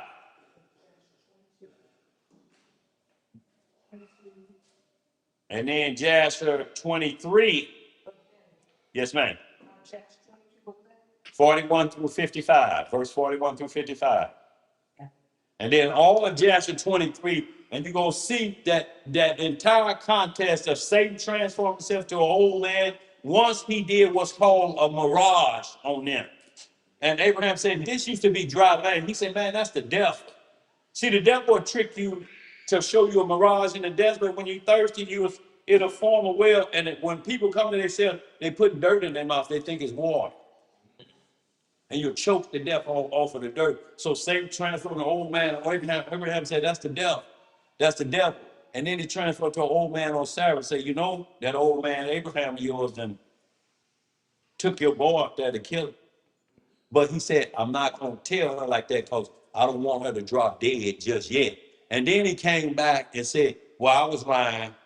He didn't take him up there to kill him because of the sacrifice. He said, he okay. And with joy that Sarah found out that Isaac was still alive, that's what killed her. She had grieved so much and then found out he was alive, and the joy killed her. And before Abraham got back, she was already in the dirt. Y'all read the rest of that Jasher 22 and Jasher 23. Y'all understand perfectly what I'm saying. Any questions out there too before we close out? No, sir. We all good. No, sir. Okay. I'll be on a little bit of a delay. Again, too, Bob, for all the work you do, bro. Greatly appreciate you, bro. All praises. And like I say, we just be glad, like when you get off that assignment, we know it'll be soon, but we got the backup plan. Y'all see how you keep being reloaded? The devil may form a weapon, but it ain't prospering. This mess will still go forward. So with that, y'all, we're gonna close out.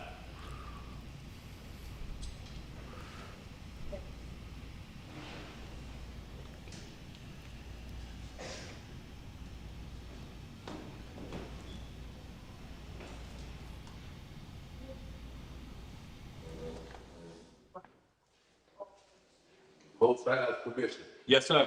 In the name of his only begotten Son. Psalms 114. When Israel went out of Egypt, Yeah. the house of Jacob from a people of a strange land, Judah was his sanctuary, Yeah. and Israel his dominion. The sea saw it and fled. Jordan was driven back. The mountains skipped like rams, and the little hills like lambs. What hill did you see that thou fled? Thou Jordan, that thou was driven back. Ye mountains that ye skipped like rams, and ye little hills like lambs. Tremble, thou earth, at the presence of the Most High. Yes, sir. At the presence of the power of your cold, which turned the rock into standing water, the flint into a fountain of water. Hallelujah.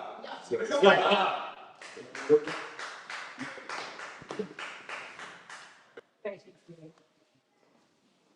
Thank you.